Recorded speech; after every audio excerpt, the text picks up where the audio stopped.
Standing at my brother's wedding reception, I heard Dad's voice carrying across the garden as he chatted with his golf buddies. Casey. She works security at some office building downtown. Nothing special. The dismissive tone cut deep, but I kept my professional smile adjusting the small earpiece hidden beneath my hair. In 12 hours, his words would haunt him, because tomorrow morning every news channel in America would broadcast my face as the federal agent who just prevented the largest domestic terror attack in U.S. history. The string quartet played softly as twilight settled over the Riverside Country Club, and I watched my brother Marcus spin his new bride Jennifer across the dance floor. Their happiness radiated through the garden reception, drawing warm smiles from 200 guests. I stood near the dessert table, my bridesmaid dress feeling like a costume that didn't quite fit who I really was. There she is, Richard's daughter. I heard Mr. Blackwood say to my father. They stood 15 feet away, holding Scotch glasses, completely unaware I could hear every word. Didn't she follow in your footsteps? Join the force. My father's laugh carried that particular note of disappointment I'd grown accustomed to over the years. No, that's Marcus, my son, the groom. He's an investment banker at Goldman Sachs, very successful. Casey, well, he gestured vaguely in my direction. She does security work. Checks badges at some office building downtown. Stratton Industries, I think. Ah, Mr. Blackwood responded with that polite tone people use when they're trying not to sound judgmental. Well, someone has to do those jobs right. I suppose, Dad agreed, taking a long sip of his scotch. I tried to get her into the police academy properly, but she barely made it through and then quit after graduation. Said she wanted to explore other options. Now, look where she ended up. I turned away, pretending to study the wedding cake, while my fingers instinctively checked the concealed earpiece beneath my carefully styled hair. Richard Morrison retired. Chief of police had no idea his disappointment of a daughter had spent the last 2 years embedded in one of the most dangerous undercover operations in recent federal history. The earpiece crackled to life with Agent Martinez's voice barely audible. Phoenix, this is Control. Priority update when you're clear. I glanced around the reception. Marcus was posing for photos with Jennifer's family, his 1,000-watt smile perfectly positioned for the photographer. Our mother, Grace, chatted with her sister near the bar, occasionally shooting worried glances in my direction. She'd always sensed something wasn't right with my security job story, but never pressed. Making my way inside the country club, I found a quiet corner in the ladies' lounge and activated my secure phone. The screen immediately filled with urgent alerts from my team at the Department of Homeland Security. Martinez, I whispered. What's the situation? The timeline's changed, Phoenix. His voice was tense, more strained than I'd heard in our 2 years working together. Intelligence intercepted communications an hour ago. The cell is accelerating their plans. We're looking at 12 hours, not 30 days. My blood ran cold. For 2 years, I'd been Casey Morrison, underachieving security guard at Stratton Industries. In reality, I was Agent Phoenix, part of an elite task force, investigating domestic terror threats against critical infrastructure. Stratton Industries managed power grid systems for 3 major metropolitan areas. If the terror cell succeeded, they could plunge 30 million Americans into darkness while simultaneously launching cyber attacks that would cripple financial systems across the country. Are you certain, Onder? I asked, already knowing the answer. Confirmed by 3 sources. They're mobilizing tonight. The attack happens at dawn. Through the window, I could see the reception continuing in full swing. My cousin Emma was catching the bouquet while everyone cheered. My father stood with his police buddies, probably sharing stories about his glory days on the force and lamenting how his daughter couldn't hack it. I'll need to leave the reception early, I said. Negative, Phoenix. Maintain cover for now. We're repositioning assets. Check your secure drops in 2 hours. And Casey. Martinez paused. This is it. Everything we've worked for comes down to the next 12 hours. I ended the call and stared at my reflection in the mirror. The bridesmaid dress, the careful makeup, the styled hair, all of it was just another cover. Beneath it was someone my family couldn't imagine, someone who'd graduated at the top of her federal training class, spoke 4 languages, and had prevented 2 terrorist incidents in the past year alone. But they'd never know any of that. Returning to the reception, I found myself cornered by Aunt Patricia, my mother's sister, who'd made a career out of other people's business. "Casey, darling." She cooed, her voice already thick with champagne. "Such a beautiful wedding. Maybe you'll be next. Though I suppose you'd need to meet someone first. It must be hard with your work schedule. Night shifts at a security desk don't leave much time for dating, do they?" "I manage," I replied evenly. "Well, you could try online dating. I know the job market is tough, but maybe if you went back to school, got a proper degree, Marcus could probably help you get an internship at his firm. You can't work security forever." I smiled, thinking of the 2 master's degrees I'd earned while undercover, the commendations locked in a safe at headquarters, the federal prosecutors who regularly sought my expertise on domestic terror cases. "I'll think about it, Aunt Patricia." She patted my arm condescendingly. "That's a good girl. You know your father worries about you. He mentioned you're still renting that tiny apartment downtown. At your age, you should be thinking about buying property, building a future." My phone vibrated, another update from my team. Surveillance had identified 3 more members of the cell. The attack was definitely moving forward. "Excuse me," I said. "I need to check something." I walked toward the parking lot, ostensibly to get something from my car, but really to review the intelligence updates. The terror cell we'd been tracking for 2 years was more sophisticated than we'd initially believed. They'd recruited insiders at multiple infrastructure points, planning coordinated strikes that would cascade into nationwide chaos. And at the center of it all was my supposed supervisor at Stratton Industries, a man named David Chen, who everyone believed was my boss in the security department. The twisted irony wasn't lost on me. While my father told everyone I was a failed cop working as a rent-a-cop, I was actually Chen's handler, feeding information to federal authorities about his connections to the terror network. Every pathetic night shift I worked was another piece of the puzzle, another step closer to preventing catastrophe. My secure phone buzzed with an encrypted message: "Package arriving at wedding. Maintain natural appearance." I looked up to see a familiar figure entering the reception. David Chen himself, dressed in an expensive suit, shaking hands with Marcus. My spine stiffened. This wasn't a coincidence. "Casey." Marcus waved me over. "Come meet one of our newest clients." I walked over, my expression carefully neutral, as my brother introduced me to the man I'd been investigating for 2 years. "David Chen." He extended his hand. "I heard you work at Stratton. Small world." "Very small." I agreed, shaking his hand while noting the micro-expressions that flashed across his face. He was nervous. Why was he here? "David's company just signed a major deal with us." Marcus explained, clearly pleased with himself. "He's been instrumental in modernizing infrastructure management, really innovative stuff." "How wonderful." I managed, while my mind raced through possibilities. Chen attending my brother's wedding couldn't be random. Either he suspected my true identity, or there was another connection I'd missed. "Your brother speaks highly of you," Chen said, studying my face. "He mentioned you work security. That must give you interesting perspectives on our facility." There it was, a probe, a test. "Oh, I just check badges and walk the halls," I replied with a self-deprecating laugh. "Nothing as exciting as what you and Marcus do. I'll leave you gentlemen to talk business." As I walked away, I caught Chen's reflection in a champagne glass. He was watching me intently, his phone already in his hand.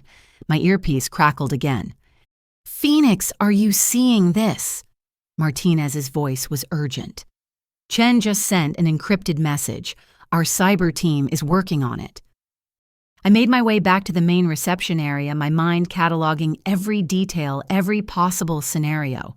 The next 12 hours would determine whether 30 million Americans woke up to a normal Sunday or to nationwide chaos.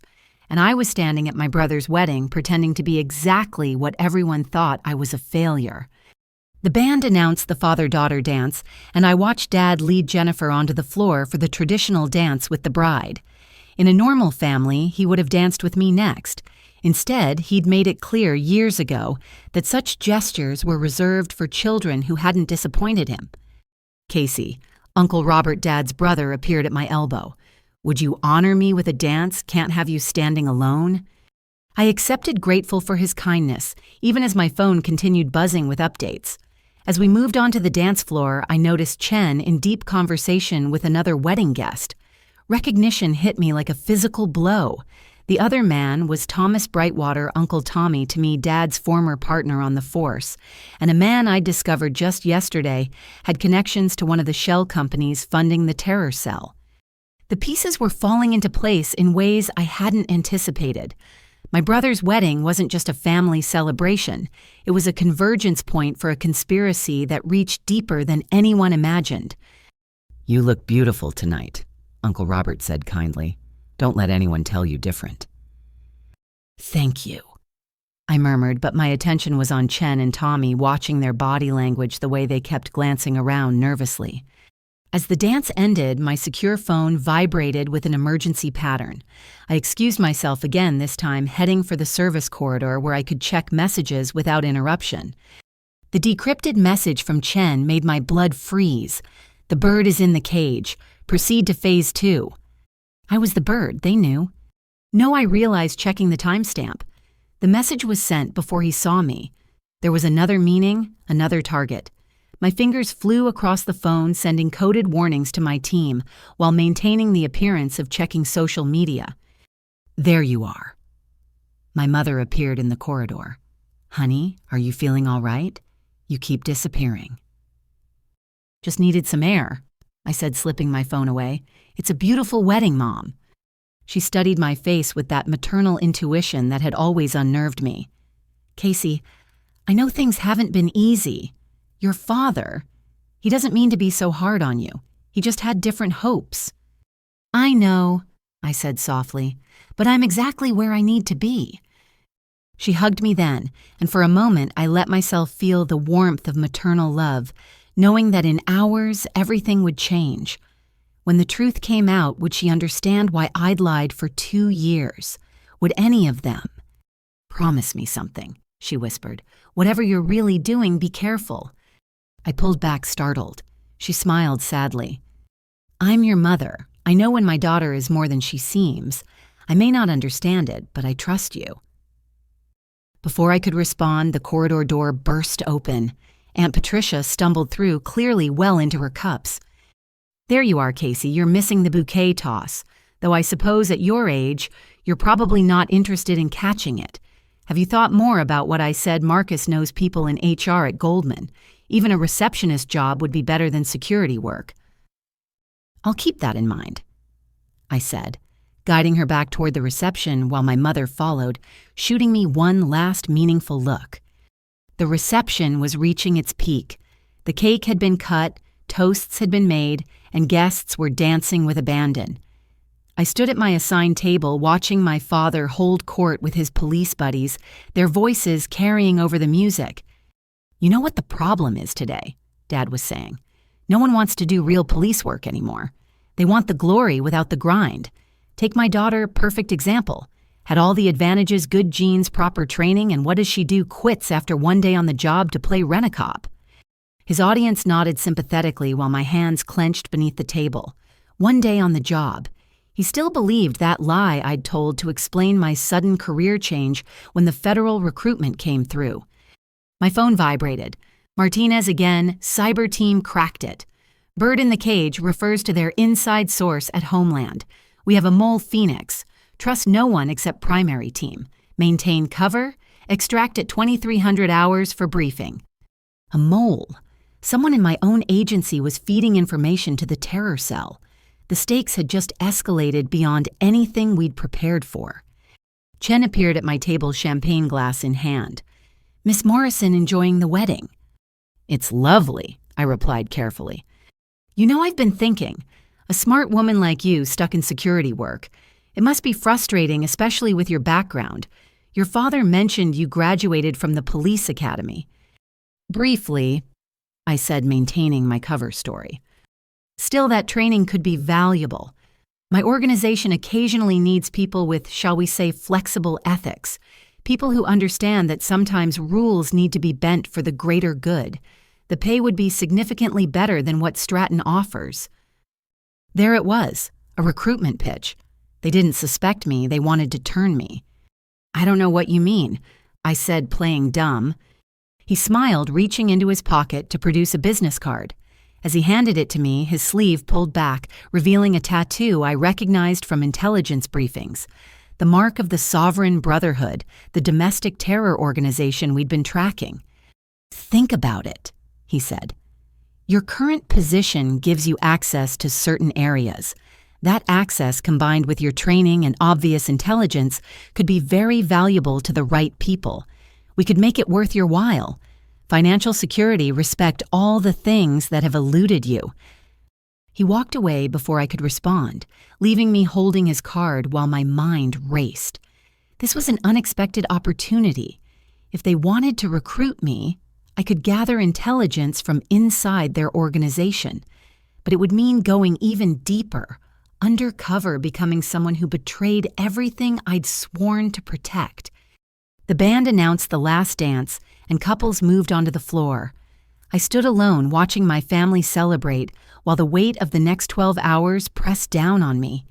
In the shadows of the country club garden, I could see tactical positions escape routes potential threats. While everyone else saw a wedding, I saw a battlefield waiting to emerge. Casey.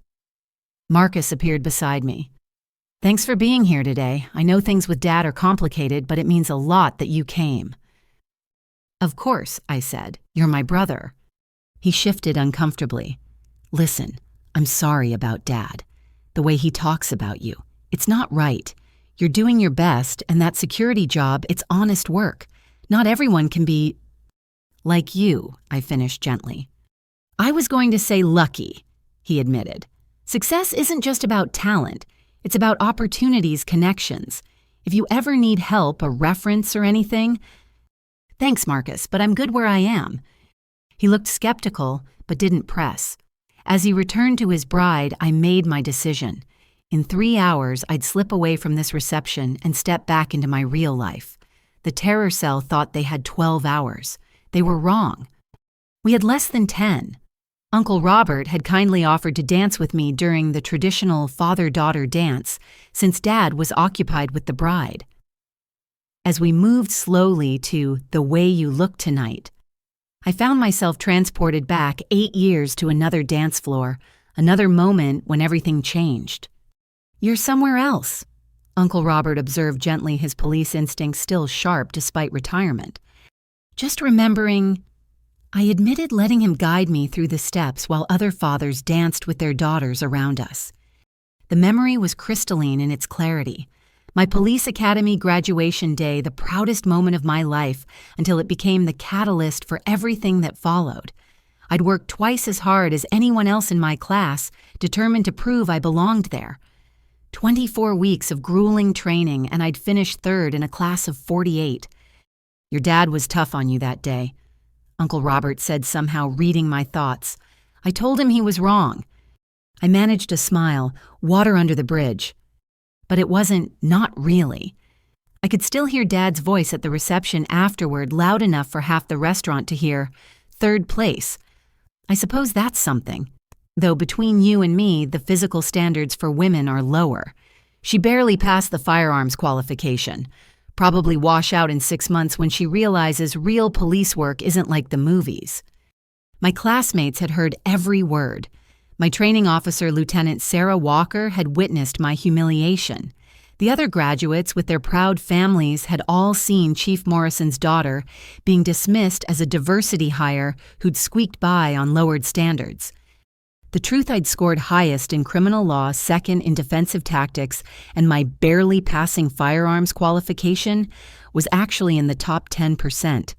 But Dad had seen what he wanted to see, a daughter who didn't measure up to his legacy. He was drunk, Uncle Robert said quietly, and wrong. Sarah Walker told me later, you were one of the best recruits she'd trained. The song ended, and I squeezed his hand gratefully before stepping away. The reception swirled on around me, but my mind remained fixed on that night 8 years ago. After Dad's performance at the restaurant, I'd gone home to my tiny apartment and cried until I had no tears left. Then at 2 a.m, my phone had rung. Agent Morrison. The voice had been crisp professional. "This is Director Patricia Thornton, Federal Bureau of Investigation. I understand you had an interesting graduation today." "I think you have the wrong number," I'd said. "I'm Officer Morrison, not an agent." "Not yet," she'd replied. "But I've been following your career with interest. Your academy instructors speak highly of you. More importantly, your psychological profiles indicate unique qualifications for specialized work. I'd like to meet with you tomorrow, unofficially." That meeting in a nondescript coffee shop had changed everything. Director Thornton hadn't minced words. "We need someone with your specific background for a deep cover operation. Someone who can disappear into a role completely, who understands law enforcement but isn't tied to any specific department. Someone with a reason to distance themselves from their previous life." "You mean someone whose father just humiliated them in front of their entire graduating class?" I'd asked bitterly. "I mean someone with the strength to turn pain into purpose," she'd corrected. "This assignment would require absolute secrecy. 2 years minimum undercover. No contact with family beyond surface level. Your cover story would be that you quit the force after 1 day couldn't handle the pressure. Can you live with that?" Looking at my father now holding court with his cronies, I remembered my answer. When do I start? The next 6 months had been intensive training unlike anything the police academy had offered. Languages, advanced combat techniques, cybersecurity, psychological operations.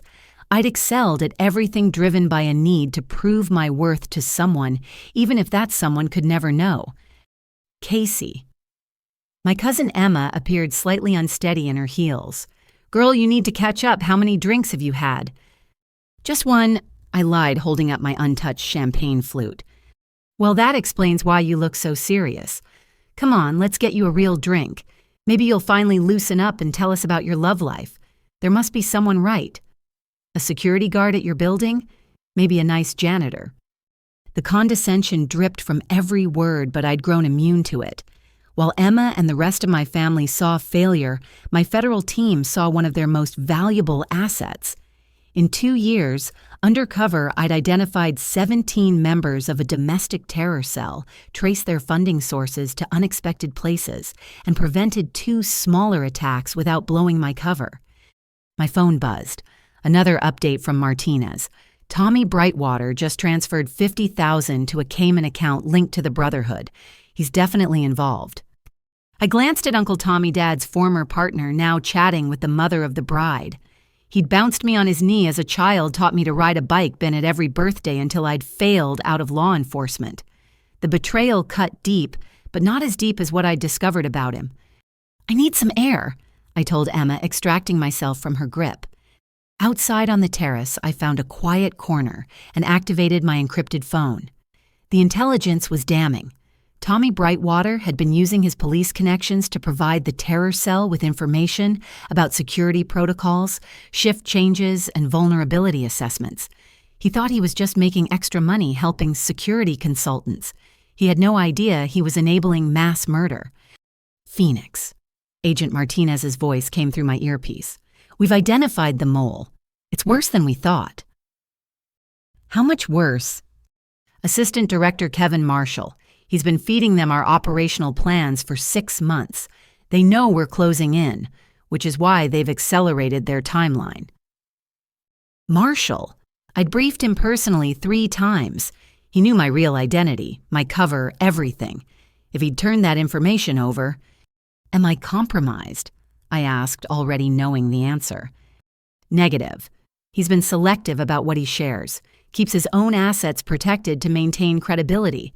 But Phoenix, this means we can't use normal channels. I'm assembling a black team. Can you get free by 2300? "Copy that."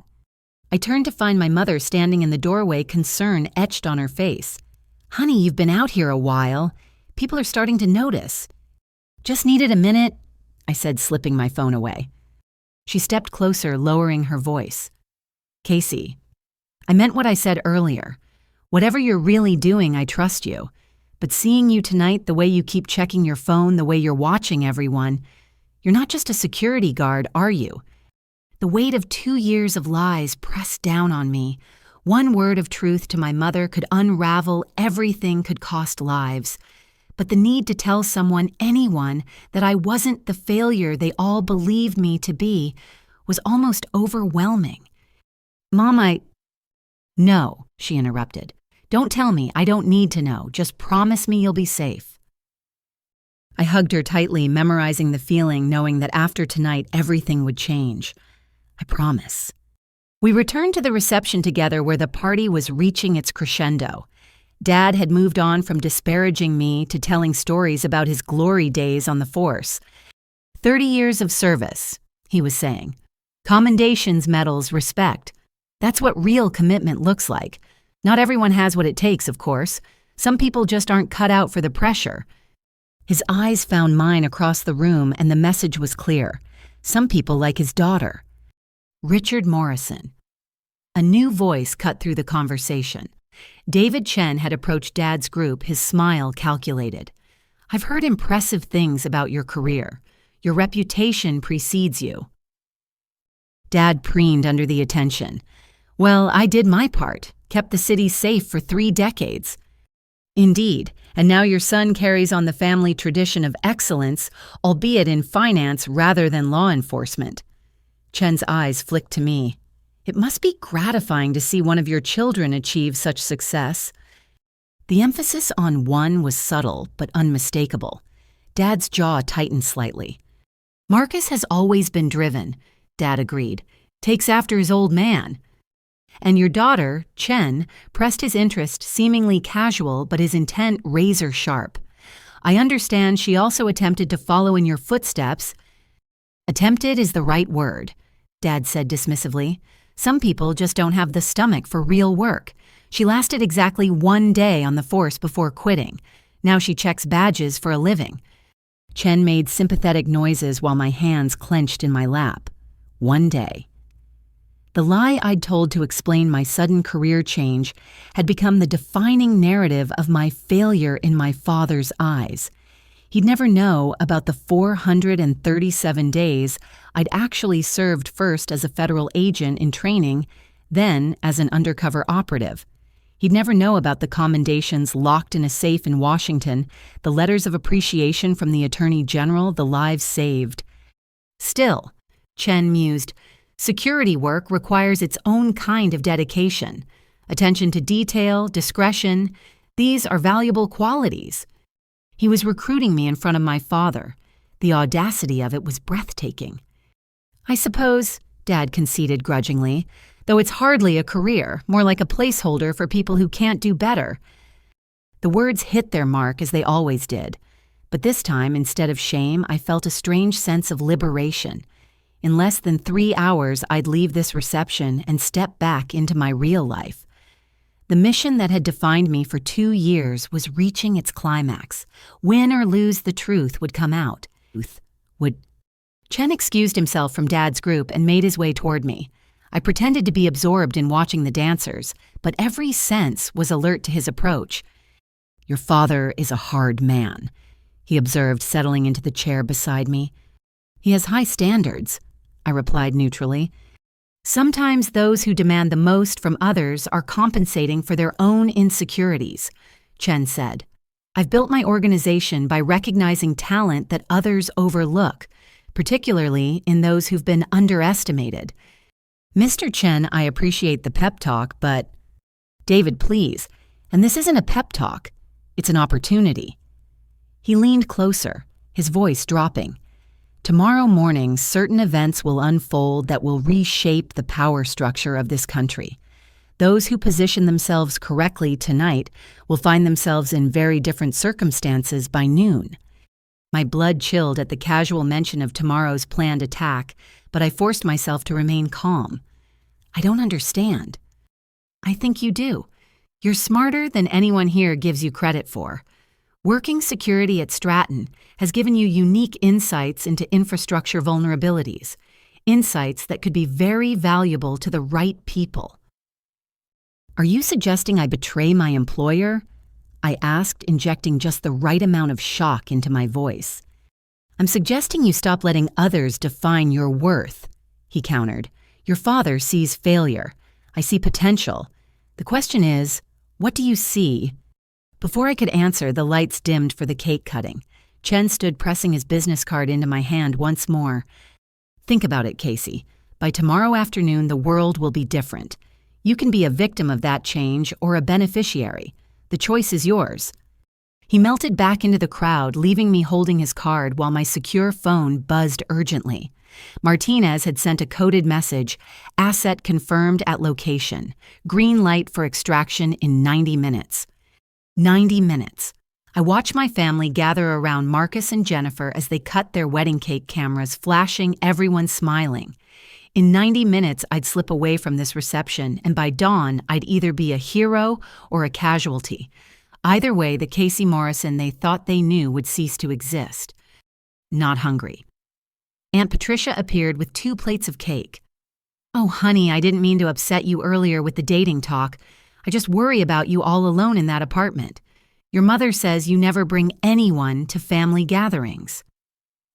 I'm fine, Aunt Patricia, really. Are you, though? She studied me with unexpected perception. You know, I remember when you were little. So determined, so fierce. You used to say you were going to be the best police officer in the world. What happened to that little girl? I looked at my aunt, at her genuine concern beneath the layers of condescension, and for a moment I wanted to tell her the truth. That little girl had become something more than anyone imagined. She just learned to hide it better. She grew up, I said simply. Well, growing up doesn't mean giving up, Aunt Patricia said, patting my hand. It's never too late to change direction. Look at me, I didn't find my calling until I was 40. Her calling was real estate, hardly comparable to preventing domestic terrorism, but I appreciated the sentiment. As she wandered off to dispense advice to other relatives, I made my preparations. In 1 hour, I'd complain of a headache. In 75 minutes, I'd say my goodbyes. In 90 minutes, I'd drive away from this reception and toward a confrontation 2 years in the making. The band struck up another slow song, and I watched couples take the floor. Dad danced with Mom now, both of them looking happy in the soft lighting. For all his flaws, he loved her deeply. Would that love extend to understanding when the truth came out? Would any of them comprehend why I'd chosen duty over their approval? Penny, for your thoughts. Uncle Robert had returned this time with 2 glasses of scotch. You look like you could use this more than champagne. I accepted the glass gratefully, though I wouldn't drink it. Just thinking about choices. Ah. He settled beside me, his movement still carrying the careful awareness of a longtime cop. You know, your dad and I didn't speak for 5 years once.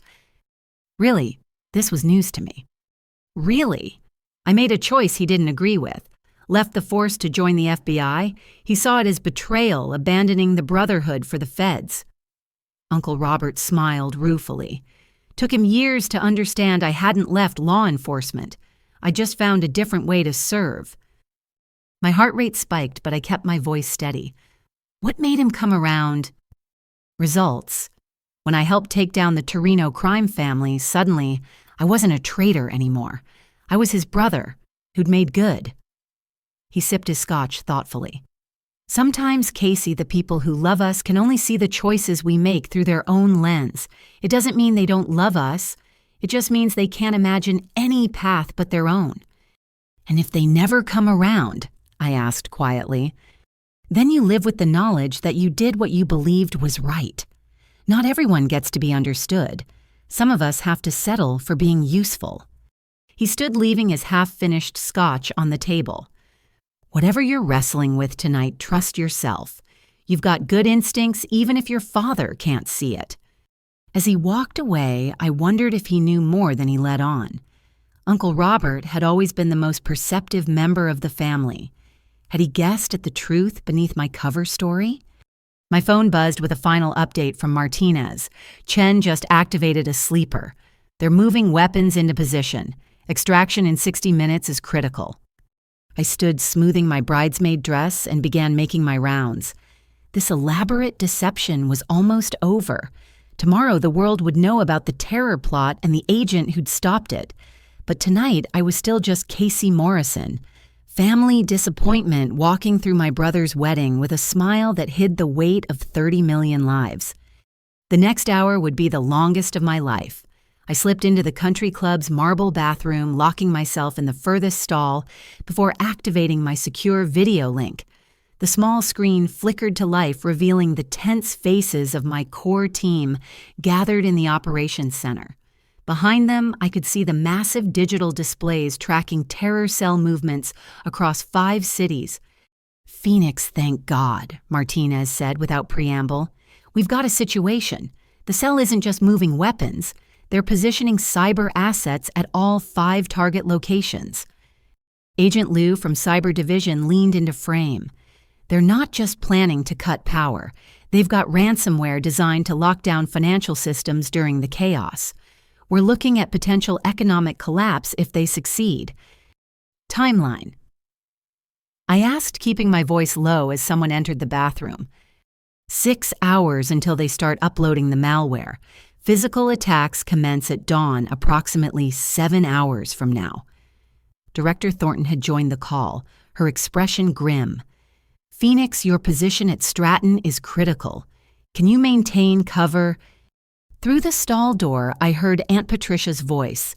"Did you see Casey disappear again? That girl spends more time hiding than socializing." "Cover intact for now," I whispered. But Chen approached me. "He's trying to recruit me for the operation." "Jesus," Martinez swore. "They're getting desperate if they're recruiting at weddings." "Or confident," Liu countered. "They might think they're so close to success that it doesn't matter who knows." Director Thornton made a decision. "Phoenix, if Chen approaches you again, play along. We need intel on their final positions. How's your extraction window?" 45 minutes. But Director, there's something else. Tommy Brightwater is here. Dad's former partner. The financial transfers. We're aware. He's being monitored. Phoenix, listen carefully. The mole marshal has gone dark. We think he's preparing to run. Without him, we're blind to what the cell knows about our operations. You're our only reliable asset inside their sphere right now. The bathroom door opened again. My mother's voice called out, "Casey, honey, are you in here?" "I have to go," I whispered, maintaining cover. The screen went dark just as I flushed the toilet for appearance's sake.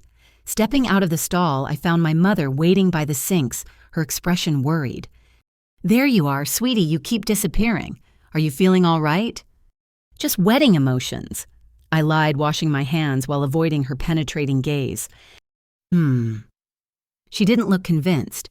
"Your father's about to give his toast. Whatever you think of him, please come listen. For Marcus." I followed her back to the reception where Dad was already standing with the microphone. The crowd quieted, gathering around as he raised his champagne glass. "Friends, family, thank you for joining us to celebrate Marcus and Jennifer." His voice carried the authority of 3 decades in law enforcement. As many of you know, I spent my career protecting and serving this community, but my greatest pride has always been my family. I found a spot near the back, partially hidden behind a decorative palm. "Marcus," Dad continued, "you've exceeded every expectation.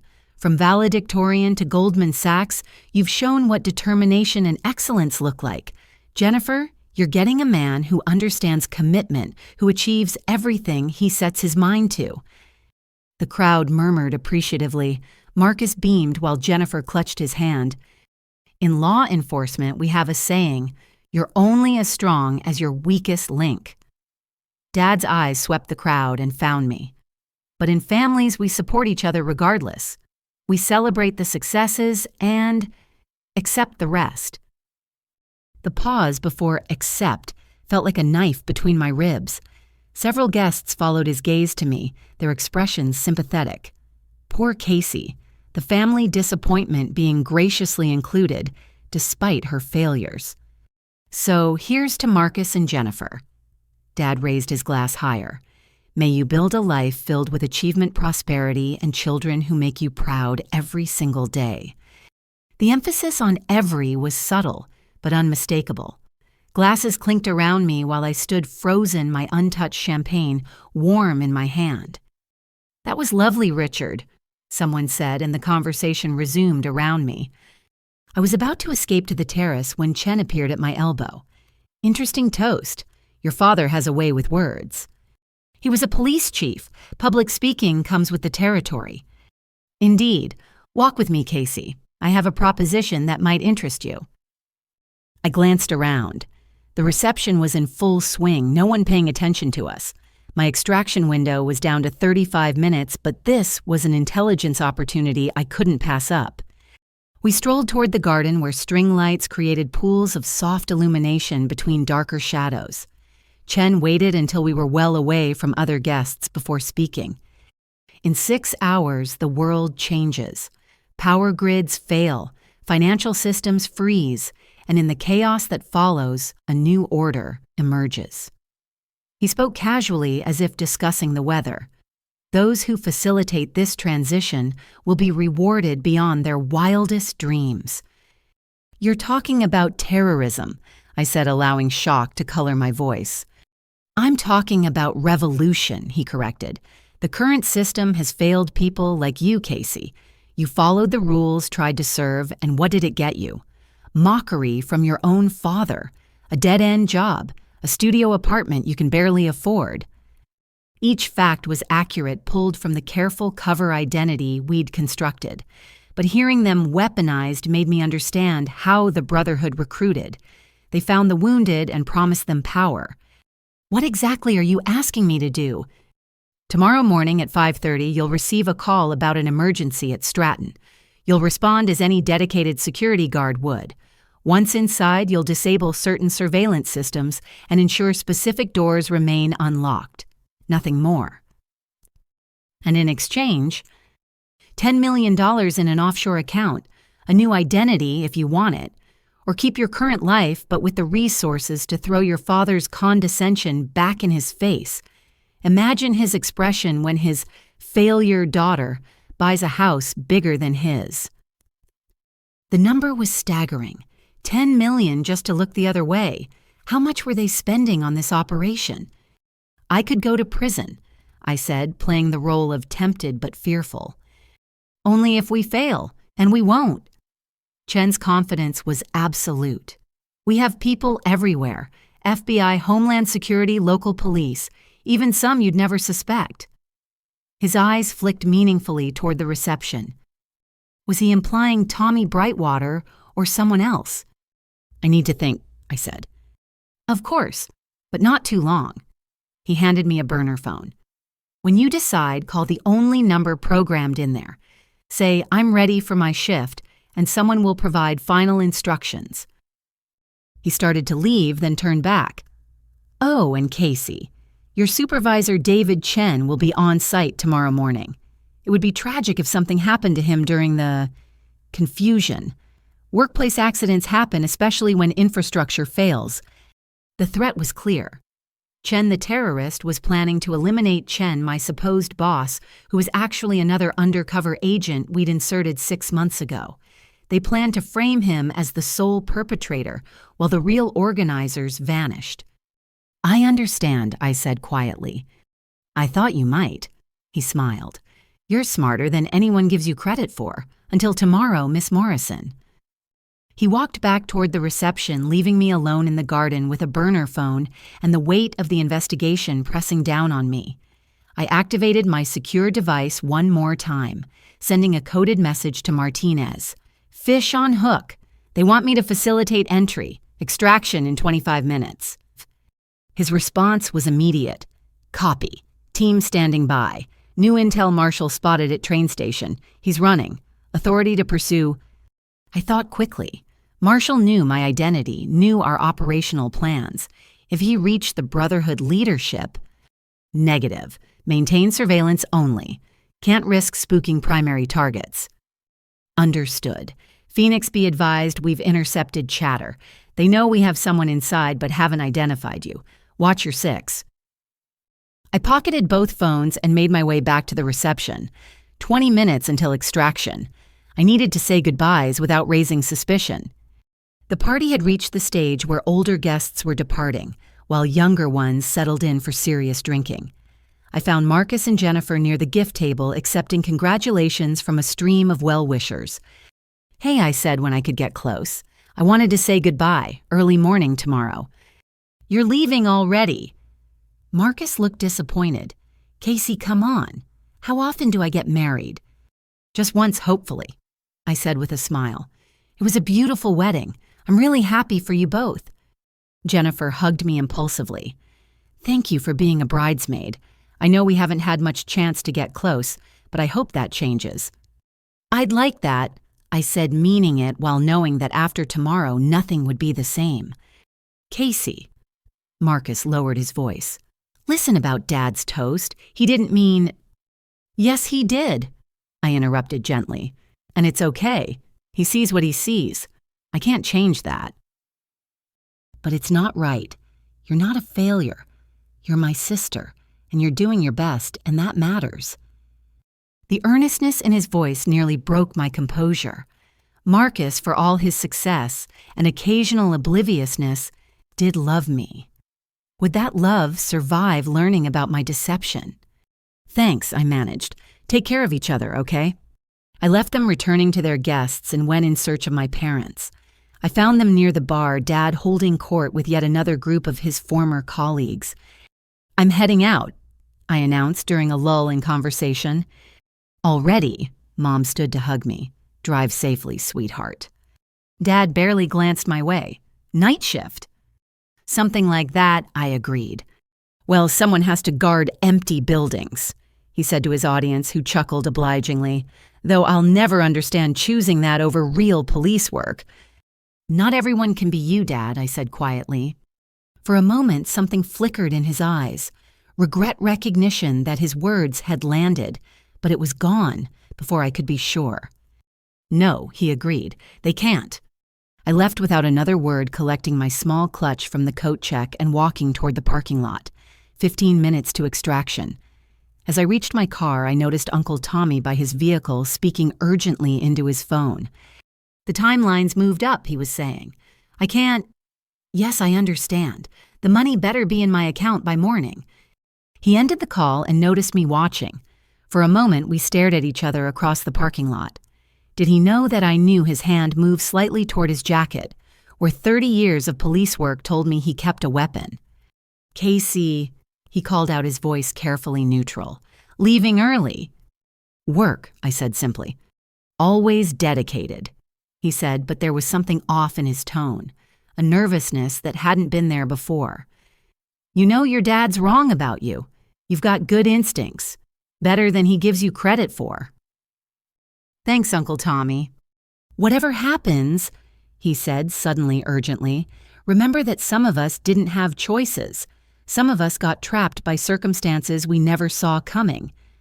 Before I could respond, he got in his car and drove away, leaving me standing alone in the parking lot with the weight of his words. Was it a confession, a warning, a threat? I got in my own vehicle, a modest Honda that fit my cover identity, and drove away from the country club. In my rearview mirror, I could see the reception, continuing lights, twinkling music carrying on the night air. My family was in there celebrating, oblivious to the danger approaching. At exactly 11 p.m., I pulled into a rest stop off Highway 47. A black SUV was waiting, engine running. I parked beside it and transferred quickly, leaving my Honda for a cleanup crew to retrieve. "Welcome back, Phoenix," Martinez said from the driver's seat. "Ready to save the world." I thought about Chen's offer $10 million to betray everything I'd sworn to protect. I thought about my father's dismissive words, my family's condescension, 2 years of being seen as a failure. "Let's do this," I said. As we drove toward the operations center, I pulled out the burner phone Chen had given me. $10 million. A new life. Respect. I powered it off and handed it to Martinez. They tried to flip me, offered me $10 million to facilitate entry. He whistled low. "That's serious money," tempted. I thought about my father's toast, about being the weak link, about accepting the rest. Tomorrow he'd learn exactly what his disappointment daughter had accepted the responsibility of protecting 30 million Americans, including him. Not even for a second, I said. And I meant it. The country club's cocktail hour was reaching its peak when I noticed a familiar figure crossing the garden toward the main reception area. My blood chilled as I recognized the purposeful stride, the expensive suit, the carefully neutral expression that I'd observed every day for 2 years.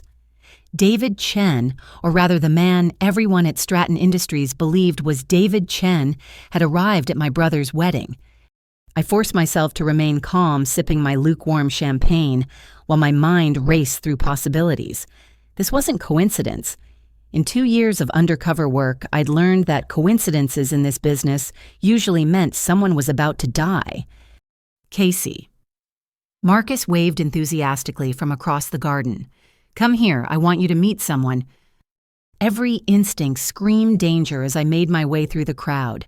Chen stood beside my brother, a champagne flute in hand, his expression professionally pleasant. But I caught the micro tells the slight tension in his jaw, the way his eyes tracked exits and assessed threats. He was as nervous as I was. Casey, this is David Chen from Stratton Industries, Marcus announced proudly. David's company just signed a major infrastructure management deal with our firm.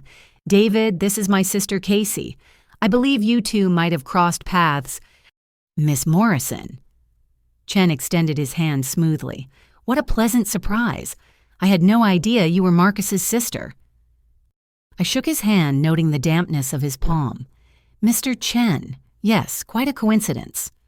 You two know each other. Marcus looked delighted. What are the odds? Astronomical. Chen agreed, his smile not reaching his eyes. Your sister works security at our main facility. Very dedicated employee. Never misses a shift. The emphasis on those last words was subtle but clear. He was reminding me of my cover, warning me to maintain it. But why? Casey's always been reliable, Marcus said, missing the undercurrents entirely. Even if Dad doesn't... Well, anyway, David, you were telling me about the expansion plans. As the two men talked business, I studied Chen carefully. The man I'd reported to for 2 years was actually Agent Michael Park, deep cover like me, but from a different agency. His assignment was to infiltrate the Brotherhood's financial network while I focused on operational intelligence. We'd maintained strict separation, never acknowledging our true roles, even in private. So why was he here at my family's event, clearly terrified? If you'll excuse us, Chen suddenly said to Marcus, I actually need to discuss a scheduling matter with Casey. Weekend shifts and all that. Do you mind? Of course not, Marcus laughed. Even at weddings, work never stops, right? Casey, try not to let him guilt you into extra hours. It's supposed to be your day off. Chen guided me toward a quieter corner of the garden, his hand barely touching my elbow, but the pressure urgent. Once we were out of earshot, his professional mask cracked. We need to talk, he said quietly. Not here. Too many eyes. The gazebo in 5 minutes. He walked away before I could respond, stopping to glad hand other wedding guests as if nothing was wrong. But I'd seen the fear in his eyes. Agent Michael Park, who'd spent 3 years infiltrating one of the most dangerous domestic terror organizations in the country, was terrified. I mingled for the required 5 minutes, deflecting Aunt Patricia's latest attempt to set me up with her dentist's son, before making my way to the decorative gazebo at the garden's edge. Chen was already there, hidden in shadows. They know, he said without preamble. Not about you, not yet, but about me. My cover's blown. How I kept my voice steady despite the spike of adrenaline. Marshall, the mole at Homeland, he didn't just have operational intelligence, he had personnel files. He sold them everything Phoenix. Real names, addresses, family connections. His laugh was bitter. Ironic, isn't it? I came to your brother's wedding as a legitimate client, and it's probably what got me killed. You're not dead yet, I said firmly. When did you find out? 2 hours ago. Intercepted a communication meant for my handler, except my handler's been dead for 3 days. They're cleaning house, eliminating everyone who might compromise tomorrow's operation. He met my eyes. They plan to frame me as the mastermind. Dead men make convenient scapegoats. We can extract you, my team. No. He shook his head. If I run now, they'll know their communication was intercepted. They'll abort the operation, go underground, and we'll lose them. 30 million people, Phoenix. I can't have that on my conscience. So what's your plan? I stay visible, play the role, make them think I'm still oblivious. But I needed someone to know in case. He pulled a micro SD card from his pocket. Everything I've gathered. Financial records, communication logs, the works. Get this to your handler. I palmed the card smoothly. Michael. Park. My real name's Michael Park. He smiled sadly. Figured if I'm going to die tonight, someone should know who I really was. You're not going to die, I insisted. We'll figure something out. Maybe. But if I don't make it, tell my daughter. Tell her I was trying to be one of the good guys. Before I could respond, voices approached the gazebo. Chen straightened his professional mask, sliding back into place as Tommy Brightwater appeared with two other wedding guests I didn't recognize. David, Tommy boomed with false joviality. There you are. Gentlemen, let me introduce David Chen, the man who's going to help us modernize the city's infrastructure. The two men with Tommy had the look of money and menace. Expensive suits couldn't hide the prison tattoos peeking out from one's collar or the way they both assessed Chen like butchers eyeing meat. Gentlemen, Chen nodded politely, and Miss Morrison. We were just discussing weekend scheduling, duty calls even at celebrations. Ah, yes, Casey. Tommy's smile was sharp. Richard's daughter. Still working security, I hear. Your father mentioned you're finding the work. Suitable to your abilities. The insult was clear, but I had bigger concerns. Tommy's companions were brotherhood. I recognized one from surveillance photos, Anton Volkov, an enforcer with a body count that would make serial killers envious. It pays the bills, I said mildly. Indeed. Well, David, shall we continue our discussion? These gentlemen are very interested in your security protocols at Stratton. Chen hesitated for a fraction of a second before nodding. Of course. Miss Morrison will continue our conversation Monday. If he lived until Monday. I watched them walk away, Chen surrounded by predators maintaining his cover even as they circled for the kill. The SD card in my pocket felt like it weighed 1,000 pounds. Making my way back to the reception, I nearly collided with my father, who was returning from the bar with a fresh scotch. Watch where you're going, he snapped, then recognized me. Oh, Casey, shouldn't you be heading to work soon? Wouldn't want you to be late for your important security duties. The sarcasm dripped from every word, but for once I didn't care about his dismissal. I was calculating distances, sight lines, how quickly I could get Chen to safety if things went sideways. Dad, I said suddenly, you worked with Tommy Brightwater for 15 years. Did you ever suspect he might be dirty? His face darkened. What kind of question is that Tommy's a decorated officer, served with distinction? That's not what I asked. How dare you? His voice rose. Tommy's worth 10 of you. He actually made something of himself instead of washing out after one day like a coward. You're right, I said quietly. I'm sure you knew your partner perfectly. I walked away before he could respond, but I heard him muttering to a passing guest about ungrateful children who didn't appreciate real heroes. Near the dance floor, I spotted Chen again. He'd managed to separate from Tommy's group and was talking with Jennifer's parents, playing the role of successful businessman perfectly. But I saw the tremor in his hand the way he kept checking exits. My phone buzzed. Martinez. Extraction in 40 minutes. Status. I typed back, complicated, package acquired, secondary asset compromised.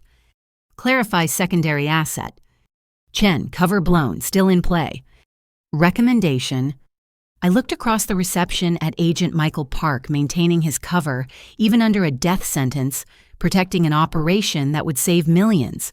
Then I looked at my family, oblivious to the danger lost in their celebrations and petty judgments. Let it play, I typed, will monitor. Roger, 40 minutes, Phoenix, don't be late. Chen caught my eye across the crowd and raised his champagne glass slightly. A toast to duty, to sacrifice, to choices made in shadows. I raised mine in return. That's when I noticed the man in the catering uniform who'd been circling Chen's position for the last 5 minutes. His movements were too purposeful, his attention too focused. I recognized the bulge of a weapon under his jacket. They weren't waiting until tomorrow. They were going to kill him here at my brother's wedding in front of 200 witnesses. I started moving, weaving through dancing couples, trying to intercept. But Chen saw him too. Our eyes met for an instant, and he shook his head slightly. Don't blow your cover. The caterer was 10 feet from Chen, 5 feet, his hand moving toward his jacket. That's when Uncle Robert, of all people, stumbled drunkenly into the man's path. Sorry, he slurred, sloshing champagne on the caterer's uniform. These damn dress shoes. No traction. The caterer cursed, trying to sidestep, but Robert stumbled again, this time knocking a full tray of glasses onto the man. In the chaos of shattering glass and shouting, Chen melted into the crowd, disappearing toward the service exit. Robert straightened, suddenly seeming much more sober. His eyes found mine across the chaos. A slight nod, then he was back to playing the drunken uncle, apologizing profusely to the furious caterer. My phone buzzed. Unknown number, package delivered to dead drop. Tell my daughter I loved her. MP. Michael Park had made his choice. He'd completed his mission and vanished, leaving the Brotherhood to wonder if their assassination attempt had succeeded in the chaos. By the time they realized he'd escaped, the SD card would be in federal hands and their financial network would be crumbling. I deleted the message and checked the time. 35 minutes to extraction. The caterer had given up his pursuit, melting back into the service staff. Tommy Brightwater stood near the bar, his phone pressed to his ear, his expression furious. The Brotherhood's plan was unraveling and they didn't even know the worst of it yet. Casey. My mother appeared at my elbow. There you are. What on earth just happened? Uncle Robert had too much to drink, I said. Knocked over a whole tray. You know how he gets at weddings. She frowned. That's not like him. He's been sober for 3 years. Maybe it's the emotion of the day, I suggested. Marcus getting married and all. Maybe. But she didn't look convinced. My mother had always been the sharpest one in the family. Casey, is everything all right? You've seemed on edge all evening. Just work stuff, I deflected. Big inspection coming up, you know how it is. I don't actually. She studied my face. You never talk about your work. 2 years at that place and I couldn't tell you a single thing about what you actually do all day. I check badges, walk the halls, make sure doors are locked. It's not exactly thrilling dinner conversation. No, she agreed, but it matters to you. I can see that. Whatever you're really doing there, it matters. The perception in her voice nearly undid me. After tomorrow, she'd know the truth. They all would. But would understanding come with it? Thanks, Mom, I managed. Oh, sweetheart. She hugged me suddenly, fiercely. You know I love you right. No matter what your father says or thinks. You're my daughter, and I'm proud of you. Mom. No, let me say this. I don't know what's going on, but I know my daughter. The real one. Not the story everyone tells themselves. And that daughter, she's extraordinary. I held on to her tightly, memorizing the feeling, knowing everything was about to change. I love you too, Mom. She pulled back, wiping at her eyes. Now you better go say goodbye to your brother before you leave for work. And Casey. Whatever happens, remember you have people who love you, really love you, not the version they think you should be. As she walked away, I realized she knew. Maybe not the specifics, but she knew her daughter was more than she seemed. Mothers always know. I found Marcus and Jennifer cutting their cake, surrounded by photographers and well-wishers. The scene was perfect, like something from a magazine. Tomorrow, those same photographers would be capturing a very different story. 25 minutes to extraction. Time to go. But first, I had one more role to play. Chen's assistant had given me something before he vanished, something that would ensure the Brotherhood's plan failed, even if everything else went wrong. I just had to survive the next 12 hours to deliver it. The wedding reception had reached that golden hour when the older guests nursed their drinks and shared stories, while the younger crowd dominated the dance floor. I stood near the French doors leading to the terrace, counting down the minutes until my extraction, while keeping watch for any more Brotherhood operatives who might have infiltrated the catering staff. That's when I heard my father's voice carrying across the crowd, clear and cutting as always, when he'd had just enough scotch to lose his filter, but not enough to slur his words. The thing about Casey, he was telling Marcus's new in-laws, the prestigious Hartwell family from Connecticut, is that she's always been jealous of her brother's success. Even as kids, she couldn't stand that he excelled where she struggled. I froze my hand tightening around my champagne flute. Mrs. Hartwell, an elegant woman dripping in pearls, made sympathetic noises. "It must be difficult," she said, "having children with such different capabilities." "You have no idea." Dad continued, warming to his theme. Marcus was reading at 3, Casey barely managed by 6. He made honor roll every semester, she squeaked by with C's. He got into Harvard, she barely made it into state school before dropping out. Each lie hit like a physical blow. I'd graduated magna cum laude, but that was from the Federal Academy program my family never knew about. My dropping out had been accepting a classified position that required me to disappear from civilian life. "Some people just peak early," Mr. Hartwell added pompously. "I'm sure she's doing her best with what she has." "Security guard work," Dad scoffed. "That's her peak. Checking badges, watching monitors. She played cops and robbers too seriously as a kid, thought she'd follow in my footsteps. One day on the force and she quit. Couldn't handle the pressure." Marcus stood nearby with Jennifer, and I waited for him to say something, anything, to defend me. Instead, he laughed awkwardly and added his own contribution to my humiliation. "Casey used to set up these elaborate spy games when we were kids," he told his in-laws. "Secret codes, hidden messages, surveillance on the neighbors. Mom was always getting calls about Casey sneaking around people's yards with her toy binoculars." "I remember that phase," Dad chimed in. "We thought she'd grow out of it, develop adult interests. Instead, she just found a job where she could play pretend cop without any real responsibility." The Hartwells laughed politely while I stood frozen, listening to my family reduce my entire existence to a punchline. Everything I'd sacrificed, endured, achieved, none of it existed in their narrative. I was just the family failure, the cautionary tale that made Marcus shine brighter by comparison. My phone vibrated with an urgent alert. Pulling it out, I saw Martinez had sent a priority message. "Financial intel from Chen's package confirms Marcus's firm connection. They've been washing Brotherhood money for 18 months. He doesn't know. Hartwell knows." Repeat. Hartwell is Brotherhood financial architect. I looked up sharply at Mr. Hartwell, seeing him with new eyes. The genial father of the bride was actually one of the key figures funding domestic terrorism. His daughter had just married my brother, tying our families together while he used Marcus's firm to launder blood money. "Excuse me." Jennifer's cousin Emma appeared at the group slightly tipsy. "Mr. Morrison, someone's looking for you.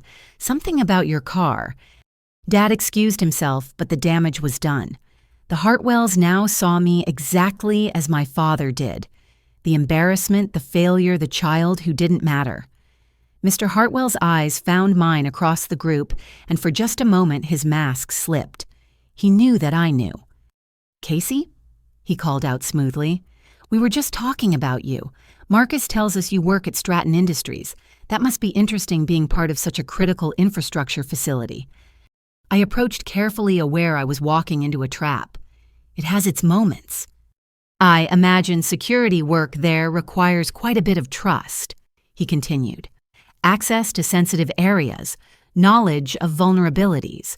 The wrong person in such a position could cause tremendous damage." "Good thing I'm just a badge checker," I said mildly. "No access to anything important." "No, of course not." He smiled, but his eyes were cold. "Still, even badge checkers see things, patterns, people coming and going at odd hours. Someone observant might notice irregularities." He was probing, trying to determine if I was just what I seemed or something more. Behind him, I could see two more men I recognized from surveillance photos. Brotherhood soldiers dressed as wedding guests slowly surrounding our conversation. "I mostly notice if people forget their badges," I said. "Pretty boring stuff." "Boring can be profitable," Hartwell said, "for the right person willing to share what they observe. Your brother mentioned your student loans, the studio apartment. Must be frustrating watching everyone else succeed while you struggle." "Dad, what are you doing?" Jennifer appeared, linking her arm through his. "Stop trying to recruit Casey. This is my wedding, not a business meeting." "Just making conversation, sweetheart," he said smoothly. "Your new sister-in-law is more interesting than she appears." Jennifer laughed. "Casey. No offense, but she's exactly what she appears. Marcus told me all about her. Sweet girl, not too bright, but she means well."